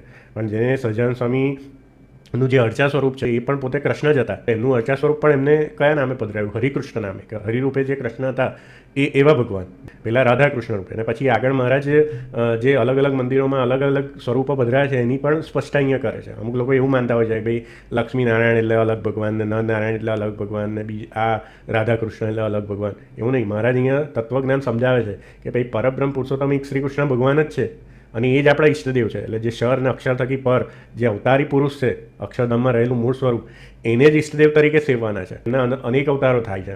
અને એ જ્યારે ભગવાન રાધિકાજીએ યુક્ત હોય ત્યારે રાધાકૃષ્ણ નામે તરીકે ઓળખાય છે. પછી લક્ષ્મીજી જોડે હોય ત્યારે લક્ષ્મીનારાયણ નામે ઓળખાય છે. અર્જુને યુક્ત હોય તો નરનારાયણ નામે ઓળખાય છે. અને બળભદ્રાદિકને યોગે કરીને તે નામે જાણવું. એટલે અહીંયા સ્પષ્ટતા બી કરી દે છે કે લક્ષ્મીનારાયણ એ પુરુષોત્તમનું, પરબ્રહ્મનું સ્વરૂપ મહારાજે પધરાયેલું છે. જે રાધાકૃષ્ણ દરેક જગ્યાએ પધરાયેલા છે, બરાબર છે, એ પણ પરબ્રહ્મનું સ્વરૂપ જ પધરાયેલું છે. નરનારાયણ જે સ્વરૂપ છે એ પણ પરબ્રહ્મ પુરુષોત્તમનું જ સ્વરૂપ પધરાયેલું છે. અને પછી છેલ્લે શું કહે છે મહારાજ કે રાધાદિક ભક્ત જે શ્રી કૃષ્ણ ભગવાનને પડખે હોય ને ક્યારેક અતિ સ્નેહ કરીને શ્રી કૃષ્ણ ભગવાનના અંગને વિશે રહે છે, ત્યારે તો શ્રી કૃષ્ણ ભગવાન એકલા જ હોય એમ જાણો. એટલે શ્રી કૃષ્ણ ભગવાનની એકલી મૂર્તિ હોય ત્યારે પણ એવું સમજવાનું કે બીજા જે એમના જે નિત્ય મુક્તો આ જે રાધિકાદિક ભક્ત છે એમના મૂર્તિના વિશે રહેલા છે. અને મહારાજે જ્યારે પણ દર્શન આપ્યા છે બધા નંદ સંતોને પોતાના દિવ્ય સ્વરૂપના, તો પોતાની મૂર્તિમાં તે જ દેખાડીને આ સત્સંગી જીવનમાં ઘણી જગ્યાએ આવે છે કે રાધા લક્ષ્મીજી સાથે અને બીજા પાર્ષદો સાથે, બીજા સખીઓ સાથે એમને શ્રી કૃષ્ણ રૂપે જ દર્શન આપેલા છે.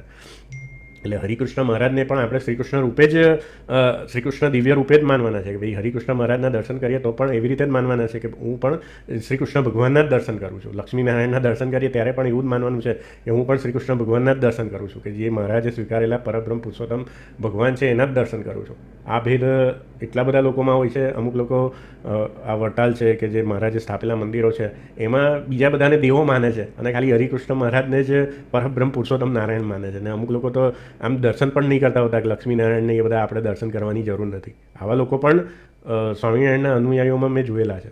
તો આ કેટલો મોટો ધ્રોહ છે કે અહીંયા શિક્ષાપત્રી તમને જે ભગવાને દરરોજ વાંચવાની આજ્ઞા કરી છે એમાં તત્વજ્ઞાન સમજાવ્યું છે, ભગવાનનું સ્વરૂપ સમજાવ્યું છે અને સ્પષ્ટ કરીને આપ્યું છે કે ભાઈ આ જેટલા બી સ્વરૂપો મેં પધરાયા છે એ પરમાત્માના જ છે અને બધા પરબ્રહ્મ પુરુષોત્તમ જ છે. ખાલી અલગ અલગ મુક્તો સાથે અલગ અલગ નામે કહેવાય છે, એટલે કે એ સ્વરૂપોમાં બદલાતું નથી.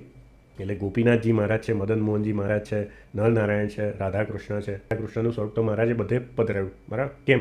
તો એ મૂળ સ્વરૂપ છે, અક્ષરધામમાં રહેલું મૂળ સ્વરૂપ રાધાકૃષ્ણ રૂપે જ છે ભગવાનનું. નહીં એ રૂપે જ આપણને ભગવાનની પ્રાપ્તિ થવાની છે. આ મેં જે આગળની વિડીયોમાં તમને બધા પ્રમાણો બતાવ્યા હતા એમાં ગોલોકધામની પ્રાપ્તિ, તો એમાં ભગવાનનું વર્ણન આવી રીતે જ આવે છે. તો સ્વામિનારાયણ સંપ્રદાયની શરૂઆત પણ શ્રી કૃષ્ણ ભગવાનથી જ થાય છે અને જે એની જે છેલ્લી પ્રાપ્તિ છે એ પણ શ્રી કૃષ્ણ ભગવાન જ છે. એટલે અત્યારે લોકો બધા બુદ્ધિ દોડાઈને કરતા હોય ને ભાઈ શિક્ષાપત્રી આપણે ગૌણ કરવાની, પણ શિક્ષાપત્રી કેમની ગૌણ થાય? શિક્ષાપત્રી ભગવાન સ્વામિનારાયણે જાતે લખી છે. તો જ્યારે પણ આપણને કોઈ આવું કહે કે શ્રી કૃષ્ણ આપણા ઈષ્ટદેવ છે તો આપણે પછી ગોલ ગોલ નહીં ફેરવાના, એ તો લખ્યું છે પણ અમારા સ્વામિનારાયણ ઈષ્ટદેવ છે. સ્વામિનારાયણ કહો કે શ્રી કૃષ્ણ કહો, શ્રી કૃષ્ણ ભગવાન બી અમારા જ ઈષ્ટદેવ છે. અમારા ઈષ્ટદેવ શ્રી કૃષ્ણ ભગવાન છે. આ નિત્યાનંદ સ્વામીએ જે હરિદિગ્વિજય ગ્રંથ લખ્યો છે એમાં પણ લખ્યું છે કે ભાઈ અમારા ઈષ્ટદેવ શ્રી કૃષ્ણ ભગવાન જ છે, પણ એમના જ્યારે અલગ અલગ રૂપો હોય ત્યારે અલગ અલગ નામે ઓળખાય છે. એનાથી કંઈ અમારી ઉપાસનામાં અન્યાશ્રય દોષ નથી આવતો. એટલે એવું નથી ભાઈ અમે અલગ અલગ ભગવાનની ઉપાસના કરીએ છીએ, કેમ કે એ શિક્ષાપત્રીમાં જ મહારાજે સ્પષ્ટ કરેલું છે. અને પછી ચતુર્ભુજ સ્વરૂપમાં મહારાજે કીધું છે કે એ ભગવાન પોતાની ઈચ્છાએ કરીને ચતુર્ભુજ, અષ્ટભુજ પણ, સહસ્ત્રભુજ પણ ભેદ જણાય છે, પણ એ બધા ભેદ એ શ્રી કૃષ્ણ ભગવાન દ્વિભુજ છે એમની ઈચ્છાએ કરીને જાણવું. એટલે વાસુદેવ નારાયણ છે કે બીજા નરનારાયણ જે ચતુર્ભુજ રૂપે મૂર્તિ છે એ પણ એમના જ રૂપો છે. એટલે બધા પરબ્રહ્મ પુરુષોત્તમ નારાયણના જ રૂપો છે. આ સ્પષ્ટતા આપણે કીધવાની છે કે ભાઈ આપણા ઈષ્ટદેવ શ્રી કૃષ્ણ જ છે. કેમ? તો સહજાનંદ સ્વામીએ કીધેલું છે. અહીંયા છેલ્લે મહારાજ શું કહે છે કે શિક્ષાપત્રી છે સર્વશાસ્ત્ર છે એનો સાર અમારી બુદ્ધિએ કરીને ઉદ્ધારીને આ શિક્ષાપત્રી જે તે લખી છે તે કેવી છે? તો સર્વ મનુષ્ય માત્રને મનવાંચિત ફળની દેનારી. એટલે જ્યારે આ 108માં શ્લોકમાં કયા પ્રમાણે શ્રી કૃષ્ણ આપણા ઈષ્ટદેવ છે એવું જો કોઈ સ્વીકારે નહીં ને ગોળ ગોળ કરે કે ભાઈ ના એ તો ભગવાને લખ્યું છે પણ આવું નથી, આમ છે તેમ છે, એટલે સમજી લેવાનું કે એને શ્રીજી મહારાજની બુદ્ધિ પર જ સંશય કર્યો. કેમ કે અહીંયા તો મહારાજે સ્પષ્ટ લખ્યું છે કે અમારી બુદ્ધિએ કરીને લખેલી છે અને કેવો શાસ્ત્રનો સાર આપેલો છે. એટલે શાસ્ત્રોમાં ભગવાનનું જે મૂળ રૂપે વર્ણન કરેલું છે શ્રી કૃષ્ણ રૂપે જ વર્ણન કરેલું છે. એટલે મહારાજે ભગવાનને શ્રી કૃષ્ણ તરીકે જ ઉલ્લેખ્યા છે અને નંદ સંતોએ એમાં કોઈ ફેરફાર નથી કરેલો. ખાલી એમને નંદ સંતોને એટલો કેફ હતો કે શ્રી કૃષ્ણ ભગવાન અમને સાક્ષાત શ્રીજી મહારાજ રૂપે મળ્યા છે. એટલે જેવી અર્ચા મૂર્તિને આપણે પૂજા ઉપાસના કરીએ છીએ, જ્યારે ભગવાન મનુષ્ય રૂપે હોય ત્યારે એનું મહત્ત્વ પણ એટલું જ છે. એટલે મહારાજને પણ એમને પ્રગટ શ્રી કૃષ્ણ રૂપે, પ્રગટ ભગવાન તરીકે એમની ઉપાસના કરી હતી. એટલે એવું નથી કે ભાઈ એ લોકોએ કૃષ્ણથી ભિન્ન માન્યા હતા. આ બધી જે બખડ જનતા છે એ સ્વામિનારાયણ ભગવાન ગયા પછી અમુક ગ્રંથો વાંચીને લોકોમાં આ બધી મનગઢત વાતો વાંચીને આ બધું કાલ્પનિક વસ્તુઓ બધી ઊભી થયેલી છે અને જે શ્રીજી મહારાજની આજ્ઞામાં નથી વર્ત્યા. કેમ કે શ્રીજી મહારાજે કીધું સાવધાનપણીને નિત્ય પ્રત્યે આ શિક્ષાપત્રીને અનુસરીને જ વર્તું. એટલે જે લોકો શિક્ષાપત્રીને છોડી છે ને એ લોકોએ પછી કાલ્પનિક વસ્તુઓ, કાલ્પનિક વાતો, કાલ્પનિક મતો બધા સ્વીકારેલા છે. અને પછી એમને શું કીધું છે કે અમારા આશ્રિત જે સર્વ સત્સંગી તેમને સાવધાનપણે કરીને નિત્ય પ્રત્યે આ શિક્ષાપત્રીને અનુસરીને જ વર્તું, પણ પોતાના મનને જાણે તો ક્યારેય ના વર્તું. આજે એ લોકો શિક્ષાપત્રી દરરોજ વાંચતા હોય ને એને ખબર પડે કે ભાઈ આપણે શિક્ષાપત્રીની એક એક આજ્ઞા છે ને દરરોજ વિચારવાનું કે આ પ્રમાણે વર્તીએ છે કે નહીં. તો મહારાજે ખાલી ધર્મ નહીં આપ્યા, આમાં ઉપાસના પણ સમજાય, જે આપણે 108થી આગળના શ્લોકમાં જોઈ. હવે બધા કહે કે ના ભાઈ આપણે આમાં શ્રી કૃષ્ણ લખ્યા પણ આપણે આમ નહીં માનવાનું, તેમ નહીં માનવાનું. તો આ તો તમે જે ભગવાનને માનો છો એ ભગવાનની જ આજ્ઞાનું ઉલ્લંઘન થાય છે. અહીંયા તો આજ્ઞા મુખ્ય છે બધા ધર્મો કરતાં. પાળવા કરતા. તમે પહેલી શ્રીજી મહારાજની જ આજ્ઞા ઉલ્લંઘો છો, ત્યાં તમે બીજું હું ઉખાડી લેવાના, બરાબર? ગમે એટલો ત્યાગ પાડો, ગમે એટલું વૈરાગ્ય કરો, ગમે એટલી ભક્તિ કરો, પણ જ્યાં તમે મહારાજની આજ્ઞા જ ઉલ્લંઘો છો ત્યાં તમારા હાથમાં શું આવવાનું છે? તો અહીંયા મહારાજે આ કેમ લખ્યું? મહારાજ પોતે ભગવાન હતા ને ખબર હતી કે ભાઈ આ જે ભવિષ્યમાં બધા અપડાયો આવશે કે જે મારા સિદ્ધાંતો પણ બધા ફેરબદલ કરશે, એટલે એમને પોતે શિક્ષાપત્રી છેલ્લે લખવાનો ઉદ્દેશ્ય પણ એમનો આ જ હતો કે ભાઈ બીજા લોકોનામાં તો બધા ભેદ કરશે કે ભાઈ આને આવું લખ્યું છે પણ આની સમજણ આમ નથી તેમ નથી, તો કે હું જાતે જ લખીને જાઉં એટલે ભાઈ એ એકદમ સ્પષ્ટ થઈ જાય કે પોતે શું કહેવા માગે છે, એટલે એમાં કોઈ પછી સંશય ના કરે. પણ અનફોર્ચ્યુનેટ એવું કહેવાય સ્વામિનારાયણ સંપ્રદાયનું કે મહારાજનો અવતાર પણ શેના માટે થયો હતો કે બધા અસુરોય કહેવાય કે ભાઈ શ્રી કૃષ્ણ અવતારમાં જે બધા અસુરો હતા એવા નહીં કે ભાઈ જેનો અર્જુને શ્રી કૃષ્ણ ભગવાને નાશ કર્યો હતો, બરાબર? નાશ કરીને ઉદ્ધાર કર્યો હતો. પણ અહીંયા બધા અસુરો કેવા હતા જે વાસુદેવ મહાત્મ્યમાં પછી આપણા જે સંપ્રદાયના ગ્રંથોમાં આવે છે કે અસુર અંશથી જે રાજાને ગુરુ ઉત્પન્ન થયા હતા, એટલે ધર્મગુરુઓ કે જે બધા ભગવાનને આ બધા અવતારોને માનતા જ નહોતા કે ભાઈ ભગવાન તો અહીંયા આવે જ નહીં, બધા નિર્ગુણ નિરાકાર પરમાત્મા છે અને આપણે બ્રહ્મ છે, બધા ભગવાન થઈને જાતે જ પૂજાતા હતા અને જેમ મન ફામે એમ વર્તન કરતા હતા. એટલે શ્રી કૃષ્ણના દ્વેષી હતા અને એ દ્વેષિત ફરીથી કળિયુગમાં આવ્યા એ ધર્મગુરુ તરીકે, અને મહારાજે એમનો જ્ઞાનથી એ અજ્ઞાનનો નાશ કર્યો. મહારાજે કોઈ શસ્ત્ર નથી લીધા પણ જ્ઞાનથી એ અધર્મનો નાશ કર્યો. હવે સંપ્રદાયનું અનફોર્ચ્યુનેટ કેવું કહેવાય કે કૃષ્ણ ભગવાનના દ્વેષીઓ પહેલાં ધર્મગુરુઓ બહાર હતા, સંપ્રદાયની બહાર, હવે અંદર આવી ગયા છે. એટલે અંદર આવીને શ્રી કૃષ્ણ ભગવાનને સાઇડલાઇન કરતા ગયા છે. આ તમે થોડુંક સૂક્ષ્મ અવલોકન કરો તો તમને એવું સમજાશે કે ભાઈ એ અસુરંશ હવે સંપ્રદાયની અંદર આવી ગયો છે. જ્યારે મહારાજ હતા ત્યાં સંપ્રદાયની બહાર હતો અને સંપ્રદાય એના થકી એ અજ્ઞાનનો નાશ કરતો હતો કે ભાઈ બધાને સમજાવતો હતો કે ના, એ શ્રી કૃષ્ણ પરમાત્મા જ એ પૂર્ણ પરબ્રહ્મ છે ને જે પોતે જે મહારાજે સિદ્ધાંત આપ્યો હતો, 5 ભેદ આપ્યા હતા વિશિષ્ટાદ્વૈત મત પ્રમાણે, એ સમજાય કે ભાઈ કોઈ પોતે જાતે ભગવાન નહીં થઈ શકતો, બરાબર? અને શ્રી કૃષ્ણ ભગવાન છે એ જ પૂર્ણ પરબ્રહ્મ પરમાત્મા છે અને એમની ભક્તિ કેવી રીતે કરવી એ જ એમને એમનો પ્રચાર કર્યો. પણ એ કૃષ્ણ દ્વેષીઓ પાછા એ અસુરંશ પાછા સંપ્રદાયની અંદર જ આવી ગયા અને સંપ્રદાયનો અંદર આવીને નાશ કર્યો કે ભાઈ શ્રી કૃષ્ણ ભગવાનને સાઇડલાઇન કરતા ગયા. અને શ્રી કૃષ્ણથી એટલો દ્વેષ આવ્યો કે કૃષ્ણ નામ પણ એમને કોઈ શાસ્ત્રોમાં રહેવા નથી દીધું. આજે અમુક સંપ્રદાયમાં જુઓ કે કૃષ્ણ નામથી પણ એટલી નફરત છે કે ભાઈ કૃષ્ણ જે નામ આવે એ શાસ્ત્રોને બદલવા માંડ્યા છે. તો એ તમે થોડુંક સૂક્ષ્મ રીતે વિચારો ને તો એ એવું જ લાગે કે ભાઈ એ જે અસુરોનો નાશ કરવા શ્રીજી મહારાજ અવતાર ધારણ કરીને આવ્યા હતા, એ અસુરો આજે પાછા શ્રીજી મહારાજ ગયા પાછા સંપ્રદાયની અંદર આવી ગયા છે. એટલે સર્વોપરીના કેફમાં શ્રી કૃષ્ણ અવતારનું પણ એટલું બધું ખંડન કરે છે, ભાઈ હદ બારની વાત છે. એવું શ્રીજી મહારાજ વાંચે તોય શ્રીજી મહારાજ પણ આશ્ચર્ય પામી જાય કે ભાઈ આવા લોકો પણ છે. એટલે મહારાજે અહીંયા સ્પષ્ટ કર્યું છે કે ભાઈ નિત્ય પ્રત્યે આ શિક્ષાપત્રીને અનુસરીને જ હતું. એટલે દરરોજ 108મો શ્લોક વાંચો કે ભાઈ આપણા ઈષ્ટદેવ શ્રી કૃષ્ણ છે, આપણા ઈષ્ટદેવ શ્રી કૃષ્ણ છે, એવું દરરોજ વાંચવું તો પડશે ને. તમે એવું માની લો કે ના ભાઈ સ્વામિનારાયણ ભગવાન સર્વોપરી છે અને બીજા બધા અવતારો તો ગૌણ છે, તો શિક્ષાપત્રી તો વાંચશો. શિક્ષાપત્રીમાં શું વાંચશો? શ્રી કૃષ્ણ ભગવાન આપણા ઈષ્ટદેવ, શ્રી કૃષ્ણ ભગવાન આપણા ઈષ્ટદેવ છે. હવે શ્રી કૃષ્ણ ભગવાનને અને સ્વામિનારાયણ ભગવાનને તમે અલગ જ માનો છો તો તમારું સિદ્ધાંત કેવી રીતે ફીટ બેસશે? જ્યારે શ્રી કૃષ્ણ ભગવાનની એકતા સ્વામિનારાયણ ભગવાન સાથે કરશો કે એ જ શ્રી કૃષ્ણ ભગવાન સ્વામિનારાયણ ભગવાન તરીકે અવતાર ધારણ કરીને આવ્યા હતા, એટલે શ્રી કૃષ્ણ ભગવાન એ જ મારા સ્વામિનારાયણ ભગવાન છે કે એ જ સહજાનંદ સ્વામી છે, એ બેમાં અભિન્નતા કરશો તો જ શિક્ષાપત્રી તમારા મગજમાં ઉતરશે, તો જ તમારા મગજમાં ઉતરશે કે ભાઈ હા એ જ ભગવાન છે. હવે તમે અલગ જ માનશો તો પહેલાં તો શિક્ષાપત્રી જ ખોટી, ભલે તમે મહારાજને શ્રી કૃષ્ણ કરતાં ઉપર માન્યા તો એ તો મહારાજનો ધ્રોહ થયો, શ્રી કૃષ્ણ ભગવાનનો તો ધ્રોહ થયો પણ મહારાજનો ધ્રોહ થયો. મહારાજની વાણી તમે ખોટી પાડી દીધી. તો આવી બુદ્ધિ તો શું કહેવાય? આસુરી પ્રવૃત્તિ જ કહેવાય. હવે આમાં બધા મોટા મોટા ત્યાગી સંતોએ આવી રીતે સમજાવતા હોય છે, પણ જ્યાં શ્રીજી મહારાજનું વાક્ય જે ખોટું પડી જાય છે ત્યાં પછી ત્યાગ અને વૈરાગ્ય અને મોટાઈ પણ શું કામની છે? તો આ વસ્તુ બહુ વિચારવાની છે કે ભાઈ કોઈ પણ આપણને પૂછે કે ભાઈ સહજાનંદ સ્વામીએ લખ્યું છે કે સ્વામિનારાયણ સંપ્રદાયના ઈષ્ટદેવ શ્રી કૃષ્ણ છે, તો દ્રઢપણે સ્વીકારી લેવાનું હા એમાં કોઈ સંશય નથી અમને કે શ્રી કૃષ્ણ ભગવાન જ ઈષ્ટદેવ છે, બરાબર છે ને? એ શ્રી કૃષ્ણ ભગવાન સ્વામિનારાયણ ભગવાન રૂપે ફરીથી પ્રગટ થયા હતા. અને શ્રી કૃષ્ણ ભક્તિ કેવી રીતે કરવી, એટલે પોતાની ભક્તિ કેવી રીતે કરવી ને એની પ્રાપ્તિ કેવી રીતે કરવી એની રીત આપણને સંપ્રદાયમાં આવીને બતાવી છે. અને એ પ્રમાણે એકાંતિક ધર્મ સ્થાપ્યો છે કે ધર્મ જ્ઞાન વૈરાગ્ય અને ભક્તિ થકી તમે એ શ્રી કૃષ્ણ ભગવાનની પ્રાપ્તિ કરશો. એટલે કે શ્રીજી મહારાજ કહે કે મારા સ્વરૂપની જ પ્રાપ્તિ કરશો. એટલે ને 207માં તો મહારાજે સ્પષ્ટ પાછું કહી દીધું શિક્ષાપત્રી પ્રમાણે નહીં વર્તે તો અમારા સંપ્રદાય થકી બહાર છે એમ અમારા સંપ્રદાયવાળા સ્ત્રી પુરુષ તમને જાણો. એટલે પહેલાં તો મગજમાં ફિટ કરી દેવાનું, ભલે ગમે તે મત પંથમાં માનતો હોય પણ શિક્ષાપત્રી પ્રમાણે ના હોય, ભલે ગમે તેટલો મોટો સંત હોય, ત્યાગી હોય, વૈરાગી હોય, ગમે તે મોટી પદવી પર હોય, પણ આ જે 108નો શ્લોકમાં શ્રી કૃષ્ણ ભગવાન આપણા ઈષ્ટદેવ છે એમાં શંકા કરીએ ને, બરાબર, ગોળ ગોળ ફેરવાની વાતો કરી કે ભાઈ આમ છે ને તેમ છે, એટલે સમજી લેવાનું કે એને શ્રીજી મહારાજની બુદ્ધિ પર સંશય છે, શિક્ષાપત્રીને નહીં માનતો, એટલે ભાઈ આપણે માની લેવાનું કે ભાઈ એ સ્વામિનારાયણ ભગવાનના સંપ્રદાયનો નથી. કેમ કે એ જે સ્પષ્ટપણે માની શકે કે હા શ્રી કૃષ્ણ ભગવાન જ મારા ઈષ્ટદેવ છે અને એ શ્રી કૃષ્ણ ભગવાનના સ્વરૂપો અલગ અલગ છે. રાધાકૃષ્ણ એ બધા અર્ચા સ્વરૂપ થયા કે ભાઈ હરિકૃષ્ણ મહારાજ છે, રાધાકૃષ્ણ છે કે લક્ષ્મીનારાયણ છે, એ બધા અર્ચા સ્વરૂપ છે. પણ તાત્વિક રીતે મારા ઈષ્ટદેવ શ્રી કૃષ્ણ કેવા તો ક્ષર ને અક્ષરથી પર જેને મારે પામવાના છે અક્ષરધામમાં, એ ભગવાન મારા ઈષ્ટદેવ. એટલે મહારાજે કેટલું સ્પષ્ટ કરાયું છે. એક આગળના શ્લોકમાં લખ્યું છે કે ધ્યાન ઉપાસના કરવા કોણ યોગ્ય છે કે કૃષ્ણ ભગવાનના અવતાર, બરાબર છે, કૃષ્ણ ભગવાનના અવતાર. એટલે મહારાજે અહીંયા સ્પષ્ટ કર્યું છે કે અક્ષરધામ અધિપતિ કોણ છે? શ્રી કૃષ્ણ ભગવાન છે. અને જે બી અવતારો થાય છે એમના જ અવતારો થાય છે, બરાબર. અને અવતાર ને અવતારી વચ્ચે કોઈ ભિન્નતા નથી.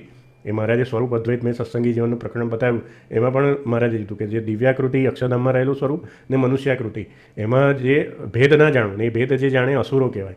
અને આ બધા વાક્યોને ગોળ મટોલ ફેરવીને લોકોએ એવા સિદ્ધાંતો છાપ્યા છે ને કે મહારાજ પહેલી વાર અક્ષરધામમાંથી આવ્યા અને પછી પેલા લોકો અક્ષરધામમાંથી નહોતા આવ્યા અને બીજેથી આવ્યા. અને મહારાજે વચનામૃતમાં સ્પષ્ટ લખ્યું કે મૂળ સ્વરૂપનો ક્યારેય ત્યાગ કરતા નથી. એમાંથી સજાતીય બીજું રૂપ લઈને અવતાર ધારણ કરે છે. અવતારનું કાર્ય પતી જાય પછી એ મૂળ સ્વરૂપમાં લીન થઈ જાય છે. શ્રીજી મહારાજ કેમના અક્ષરધામમાંથી આવતા આવીએ? અક્ષરધામનું સ્વરૂપ ધરતી પર આવતું જ નથી. મૂળ સ્વરૂપ તો ત્યાંનું ત્યાં જ રહે. અક્ષરધામનું સિંહાસન થોડું ખાલી કરીને અહીંયા તમારા માટે આવી જાય. એટલે અમુક લોકો પાછા એવી રીતે પ્રચાર કરતા હોય કે કળિયુગમાં પહેલી વાર પૂર્ણ પુરુષોત્તમ નારાયણ આવ્યા. એટલે તમે એટલા બધા પુણ્યવાળા હતા કે ભાઈ સુખ સંકાદિક ને ગોપીઓ કરતાંય પાછા મહાન થઈ ગયા, હનુમાનજી કરતાંય મહાન થઈ ગયા કે તમારા માટે પૂર્ણ પુરુષોત્તમ પહેલી વાર આવ્યા. એ લોકોને બીજા સાદા અવતારો આપી દીધા. આવી બુદ્ધિ કોની હોઈ શકે? આસુરની જ હોઈ શકે. અહીંયા તમે ભાગવત પુરાણો વેદો બધા વાંચો કે એ જ ભગવાન યુગે યુગે અવતાર ધારણ કરે. પૂર્ણ પુરુષોત્તમ જ દરેક વખતે અવતાર ધારણ કરે. એવું નહીં કે તમારા માટે સ્પેશિયલ આવ્યા છે. તમે કંઈ એવા પુણ્ય નહીં કર્યા. અને અત્યારે તો તમે મહારાજના ટાઈમ પીરિયડમાં નથી. તમે જન્મ ધારણ કર્યો હોય મહારાજના વખતમાં તો તમે વધારે પુણ્યશાળી કહેવો. મહારાજે કીધું કે જ્યારે અવતાર ધારણ કરે ત્યારે તમે કોઈ મનુષ્ય જન્મ ધારણ કરે અને સંબંધ થાય તો અનેક જન્મના પુણ્ય હોય ત્યારે થાય, બરાબર. આ અત્યારે ગોપીઓ કરતાંય મહાન માને છે. ગોપીઓને તો સાક્ષાત કૃષ્ણ ભગવાનની પ્રાપ્તિ થઈ હતી. એવી રીતે નંદ સંતોએ માન્યું કે ગોપીઓને જે શ્રી કૃષ્ણ ભગવાનની પ્રાપ્તિ થઈ હતી એ અમને થઈ હતી. એટલે એમને એવો કેફ હતો. એટલે મહારાજ પ્રત્યે એટલું જોડાણ હતું. ને એ કેફમાં એમને એ બધા શાસ્ત્રોની રચના કરી છે. હવે તમારો ટાઈમ પીરિયડ અલગ છે કે ભાઈ એ મહારાજે બધા સિદ્ધાંતો નંદ સંતોએ જે સિદ્ધાંત આપ્યા એ આ રીતે જ આપ્યા છે કે ભાઈ એ શ્રી કૃષ્ણ ભગવાન એ જ સહજાનંદ સ્વામી. હવે આપણી જોડે પ્રગટ ભગવાન કેવી રીતે છે? અર્ચા સ્વરૂપે છે. ને પછી અહીંયા બધા મનુષ્યોમાં ઉધવા છે કે આ સાધુમાં પ્રગટ છે પેલા સાધુ. મહારાજે કીધું અર્ચા મૂર્તિ શાસ્ત્રોમાં મહારાજ એવું શિક્ષાપત્રી મારું સ્વરૂપ છે.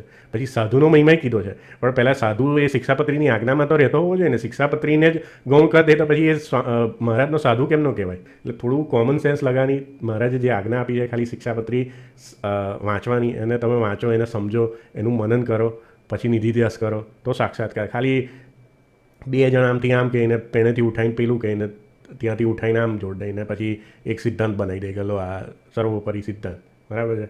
એટલે બધા 500 નંદ સંતો મૂર્ખા અને શ્રીજી મહારાજે ખોટા. બસ શ્રીજી મહારાજનો અભિપ્રાય આજના જે બધા CID લોકો છે એ લોકોને સમજાઈ ગયો ને એ લોકો જ અક્ષરધામમાં જવાના, બીજા બધા ગોલોક ને વૈકુંઠ. એટલે આ તમે આગળની સિરીઝ જોજો, ગોલોક, વૈકુંઠ, અક્ષરધામ, બધા ધામના પર્યાયવાચી શબ્દો છે કે એવું નથી ભાઈ ભગવાન એ અલગ ને બધા ધામ અલગ.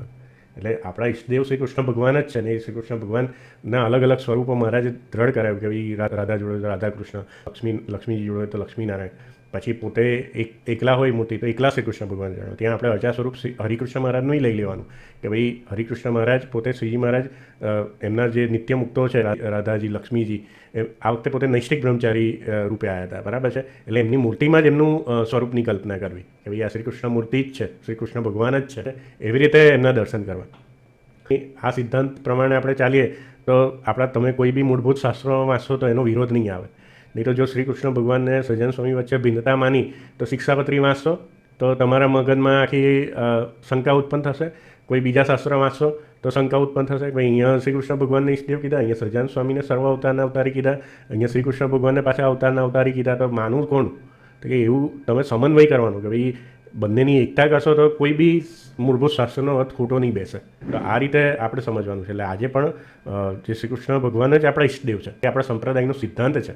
એ સિદ્ધાંત કોઈ બદલી ના શકે કેમ કે શ્રીજી મહારાજે જાતે લખેલો છે. ગમે એટલો મોટો વૈરાગી, ગમે એટલો મોટો સાધુ આવે તો પણ એ સિદ્ધાંતને ક્યારેય ફેરબદલ ના કરી શકે. ભાઈ આ હું ભલે એ પછી કહે કે હું શ્રીજી મહારાજ મારા થકી પ્રગટ થયા છે અને શ્રીજી મહારાજે 9 સીતે, એ બધી એલફેલ વાતો છે. ભાઈ મહારાજે સિદ્ધાંત આપ્યો, લેખિત સિદ્ધાંત આપ્યો છે. એટલે એ લેખિત જ રહે. અને પછી શિક્ષાપત્રીની જે અર્થદીપિકા છે, રઘુજી મહારાજે ભાષ્ય લખ્યું છે, એમાં પણ એ લોકોએ એવું નથી બદલ્યું કે ભાઈ અહીંયા મહારાજે શ્રી કૃષ્ણ કીધા પણ આપણે સ્વામીનો. એમને શ્રી કૃષ્ણ ભગવાનનો શાસ્ત્રોમાંથી મહિમા કાઢીને બતાવ્યો છે રઘુજી મહારાજે. કેમ આપણે શ્રી કૃષ્ણ ભગવાનને પરબ્રહ્મ કહેવાય, તો દેવકી થકી જન્મ્યા હતા તે મનુષ્ય રૂપે, તો એમને પરબ્રહ્મ કેમ કીધા, તો એ શાસ્ત્રોથી સમજાયું અને પછી ફિટ કર્યું કે ભાઈ હા, મહારાજે જે શ્રી કૃષ્ણ ભગવાનને પરબ્રહ્મ કીધા છે એ શાસ્ત્ર આધારે ને બરાબર જ છે, અને એ શ્રી કૃષ્ણ જ સ્વામી ભગવાન રૂપે અત્યારે વિદ્યમાન છે.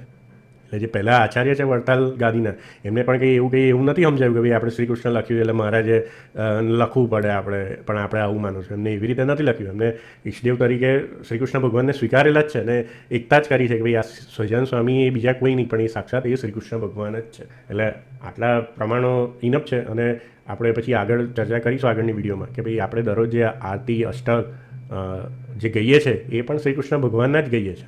અને આપણા સંપ્રદાયના જે મૂળ મંદિરો છે એમાં ભગવાને સ્થાપના કરી છે એ પણ શ્રી કૃષ્ણ ભગવાનના અર્ચા સ્વરૂપોની જ સ્થાપના કરેલી છે. તો મહારાજનું નામ છે કૃષ્ણ અર્ચા સ્થાપના કરાવી નમઃ. કૃષ્ણ ભગવાનના અર્ચા સ્વરૂપોની સ્થાપના કરનાર ભગવાન. હરિકૃષ્ણ મહારાજનું સ્વરૂપ પણ આવી ગયું, કેમ કે હરિકૃષ્ણ મહારાજનું અર્ચા સ્વરૂપ બી મહારાજે પોતે સ્વસ્તે પધરાયેલું છે. તો પછી એમાં કંઈ બીજું નામ નથી ગોઠવ્યું કે ભાઈ હરિકૃષ્ણ મહારાજ અર્ચા સ્થાપના કરાય, કેમ કે હરિકૃષ્ણ મહારાજ એ કૃષ્ણ ભગવાનનું જ અર્ચા સ્વરૂપ છે. એટલે આ રીતે આપણે સ્પષ્ટ થાય કે શ્રીજી મહારાજે માનેલો સિદ્ધાંત આજે પણ એટલો જ સાચો અને સચોટ જ છે. એમાં કોઈ આપણે બીજી રીતે બુદ્ધિ લગાવવાની જરૂર નથી કે ભાઈ અહીંયા કૃષ્ણ લખ્યા છે પણ આપણે સ્વામીને સમજવાનું. સ્વામિનારાયણ એ જ શ્રી કૃષ્ણ, શ્રી કૃષ્ણ એ જ સહજાનંદ સ્વામી, એ જ નારાયણ મુનિ, એ જ લક્ષ્મીનારાયણ, એ જ રાધાકૃષ્ણ, એ જ નરનારાયણ. તો આ રીતે આપણે સમજવાનું છે. એટલે આપણે ઉપસમાં જોઈ લઈએ કે ઉદ્ધવ સંપ્રદાયનું મત. તો આપણે આગળ જોયું કે શ્રી કૃષ્ણ ભગવાન કે જે પરબ્રહ્મ પુરુષોત્તમ નારાયણ છે એ પહેલાં નરનારાયણ થકી પ્રગટ થયા, પછી દેવકીનંદન શ્રી કૃષ્ણ રૂપે પ્રગટ થયા, અને પછી કળિયુગમાં સહજાનંદ સ્વામી રૂપે પ્રગટ થયા. એટલે બધા તાત્વિક રીતે એક જ છે, બરાબર. રૂપ અલગ અલગ છે બધાના, પણ બધા શ્રી કૃષ્ણ સ્વરૂપ જ છે. બધા શ્રી કૃષ્ણ ભગવાનના જ અલગ અલગ સ્વરૂપ છે. આપણા ઉદ્ધવ સંપ્રદાયનો મત શ્રીજી મહારાજે આપ્યો કે શ્રી કૃષ્ણ ભગવાન કે અક્ષરધામમાં રહેલા શ્રી કૃષ્ણ ભગવાન એ આપણા ઈષ્ટદેવ છે, ક્ષર અક્ષરથી પર. અને એ ભગવાન અલગ અલગ યુગમાં અલગ અલગ અવતાર ધારણ કરે છે. એ બધા એમના સ્વરૂપો છે. એટલે એમના જે અર્ચા સ્વરૂપો છે એમની પૂજા કરીએ તો એ શ્રી કૃષ્ણ ભગવાનની જ પૂજા છે, એમનો સિદ્ધાંત છે. એટલે આપણે જે સ્વરૂપની આપણે ઉપાસના કરતા હોઈએ દરરોજ, એને આપણે કેવું સમજવાનું છે કે અક્ષરધામના શ્રી કૃષ્ણ સ્વરૂપ સમજવાનું છે. એટલે અવતારી સમજવાનું, એટલે સર્વાવતારી સમજવાનું. એટલે શું કે અક્ષરધામમાં રહેલું શ્રી કૃષ્ણ રૂપ છે એની જોડે એકતા કરવાની છે. એવું નહીં કે ભાઈ એ શ્રી કૃષ્ણને ખસાડી દેવાના છે ધક્કો મારીને અને આપણે બીજા કોઈને ફિટ કરી દેવાના છે. એવી મૂર્ખામી આજે લોકો કેટલા કરે છે, પણ એ ખોટી વસ્તુ છે. મહારાજનો સિદ્ધાંત શું છે? સ્વરૂપ અદ્વૈત. એટલે અક્ષરધામનું જે સ્વરૂપ, અક્ષરધામનું સ્વરૂપ શું છે? શાસ્ત્ર પ્રમાણે શ્રી કૃષ્ણ રૂપ છે. અને અત્યારે જ્યારે મનુષ્ય રૂપે ભગવાન પ્રગટ થાય તો એમનું જે સ્વરૂપ હોય એ બંનેમાં એકતા કરવાની છે. એને મહારાજે સ્વરૂપ અદ્વૈતનો સિદ્ધાંત કીધો, જે સત્સંગી જીવનમાં આપણે જોઈએ. એટલે આપણે જે સ્વરૂપની ઉપાસના કરીએ એને કેવું સમજવાનું કે અવતારી જેવું સમજવાનું. એટલે એકતા કોની જોડે કરવાના? અક્ષરધામના શ્રી કૃષ્ણ સ્વરૂપ જોડે એકતા કરવાની.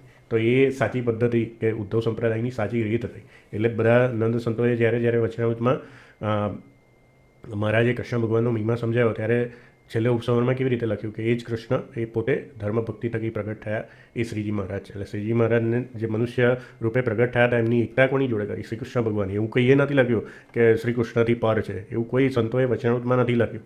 અને સાક્ષાત પુરુષોત્તમ નારાયણ છે, એટલે પોતે જ શ્રી કૃષ્ણ ભગવાન સાક્ષાત છે. એવી રીતે જ બધા નંદ સંતોએ સ્વીકારેલું છે. એટલે આપણે જે દર વખતે ઉદ્ધવ સંપ્રદાયનો જે મત છે એ રિપીટ કરીએ છીએ કે ભાઈ આપણે કેમ આવું માનીએ છીએ કે ઉદ્ધવ સંપ્રદાયનો ઇતિહાસ આ છે જે આ શ્લોકમાં કહ્યા પ્રમાણે કે ભાઈ ભગવાન કૃષ્ણ દ્વારા પ્રબુદ્ધ થયેલા ઉદ્ધવ ફરીથી રામન સ્વામીના રૂપમાં તેમની સૂચનાઓ અનુસાર બ્રહ્માંડના લાભ માટે પ્રગટ થયા.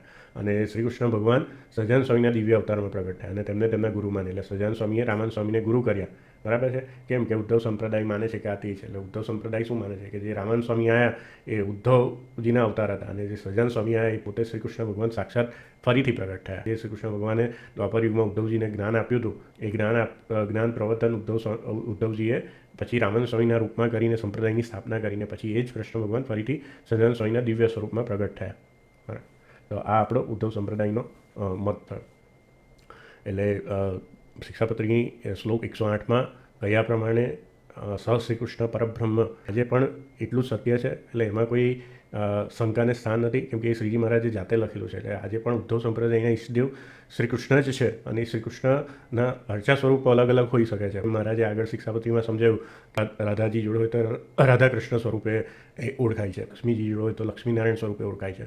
એટલે એ બધા સ્વરૂપોમાં પણ કોઈ દિવસ ભેદબુદ્ધિ ના કરવી કે ભાઈ આ બધા અલગ અલગ ભગવાનો છે. એ આપણા પરબ્રહ્મ પુરુષોત્તમ જે શ્રીજી મહારાજે નક્કી કર્યા એ શ્રી કૃષ્ણ ભગવાન આપણા ઈષ્ટદેવ જ છે. અને હરિકૃષ્ણ મહારાજ પણ એ જ શ્રી કૃષ્ણ છે, કે હરિરૂપે આવેલા કૃષ્ણ છે. એટલે હરિકૃષ્ણ મહારાજ એ પણ કૃષ્ણ ભગવાન જ છે. એટલે આપણા ઈષ્ટદેવ પણ શ્રી કૃષ્ણ જ છે. એ એના પરથી આપણે સાબિત કર્યું. તો આ વિડીયોમાં જેને કોઈ શંકા કે પ્રશ્ન હોય તો તેઓ પૂછી શકે છે. હું એને મારી અનુકૂળતા પ્રમાણે જવાબ આપીશ. તો વિડીયોના અંતમાં આ વિડીયો બનાવવારૂપ જે મારું કર્મ છે એને હું મારા ઈષ્ટદેવ કે જે ક્ષર અને અક્ષરથી પર એવા જે શ્રી કૃષ્ણ ભગવાન છે એમના ચરણોમાં સમર્પિત કરું છું. જય શ્રી સ્વામિનારાયણ.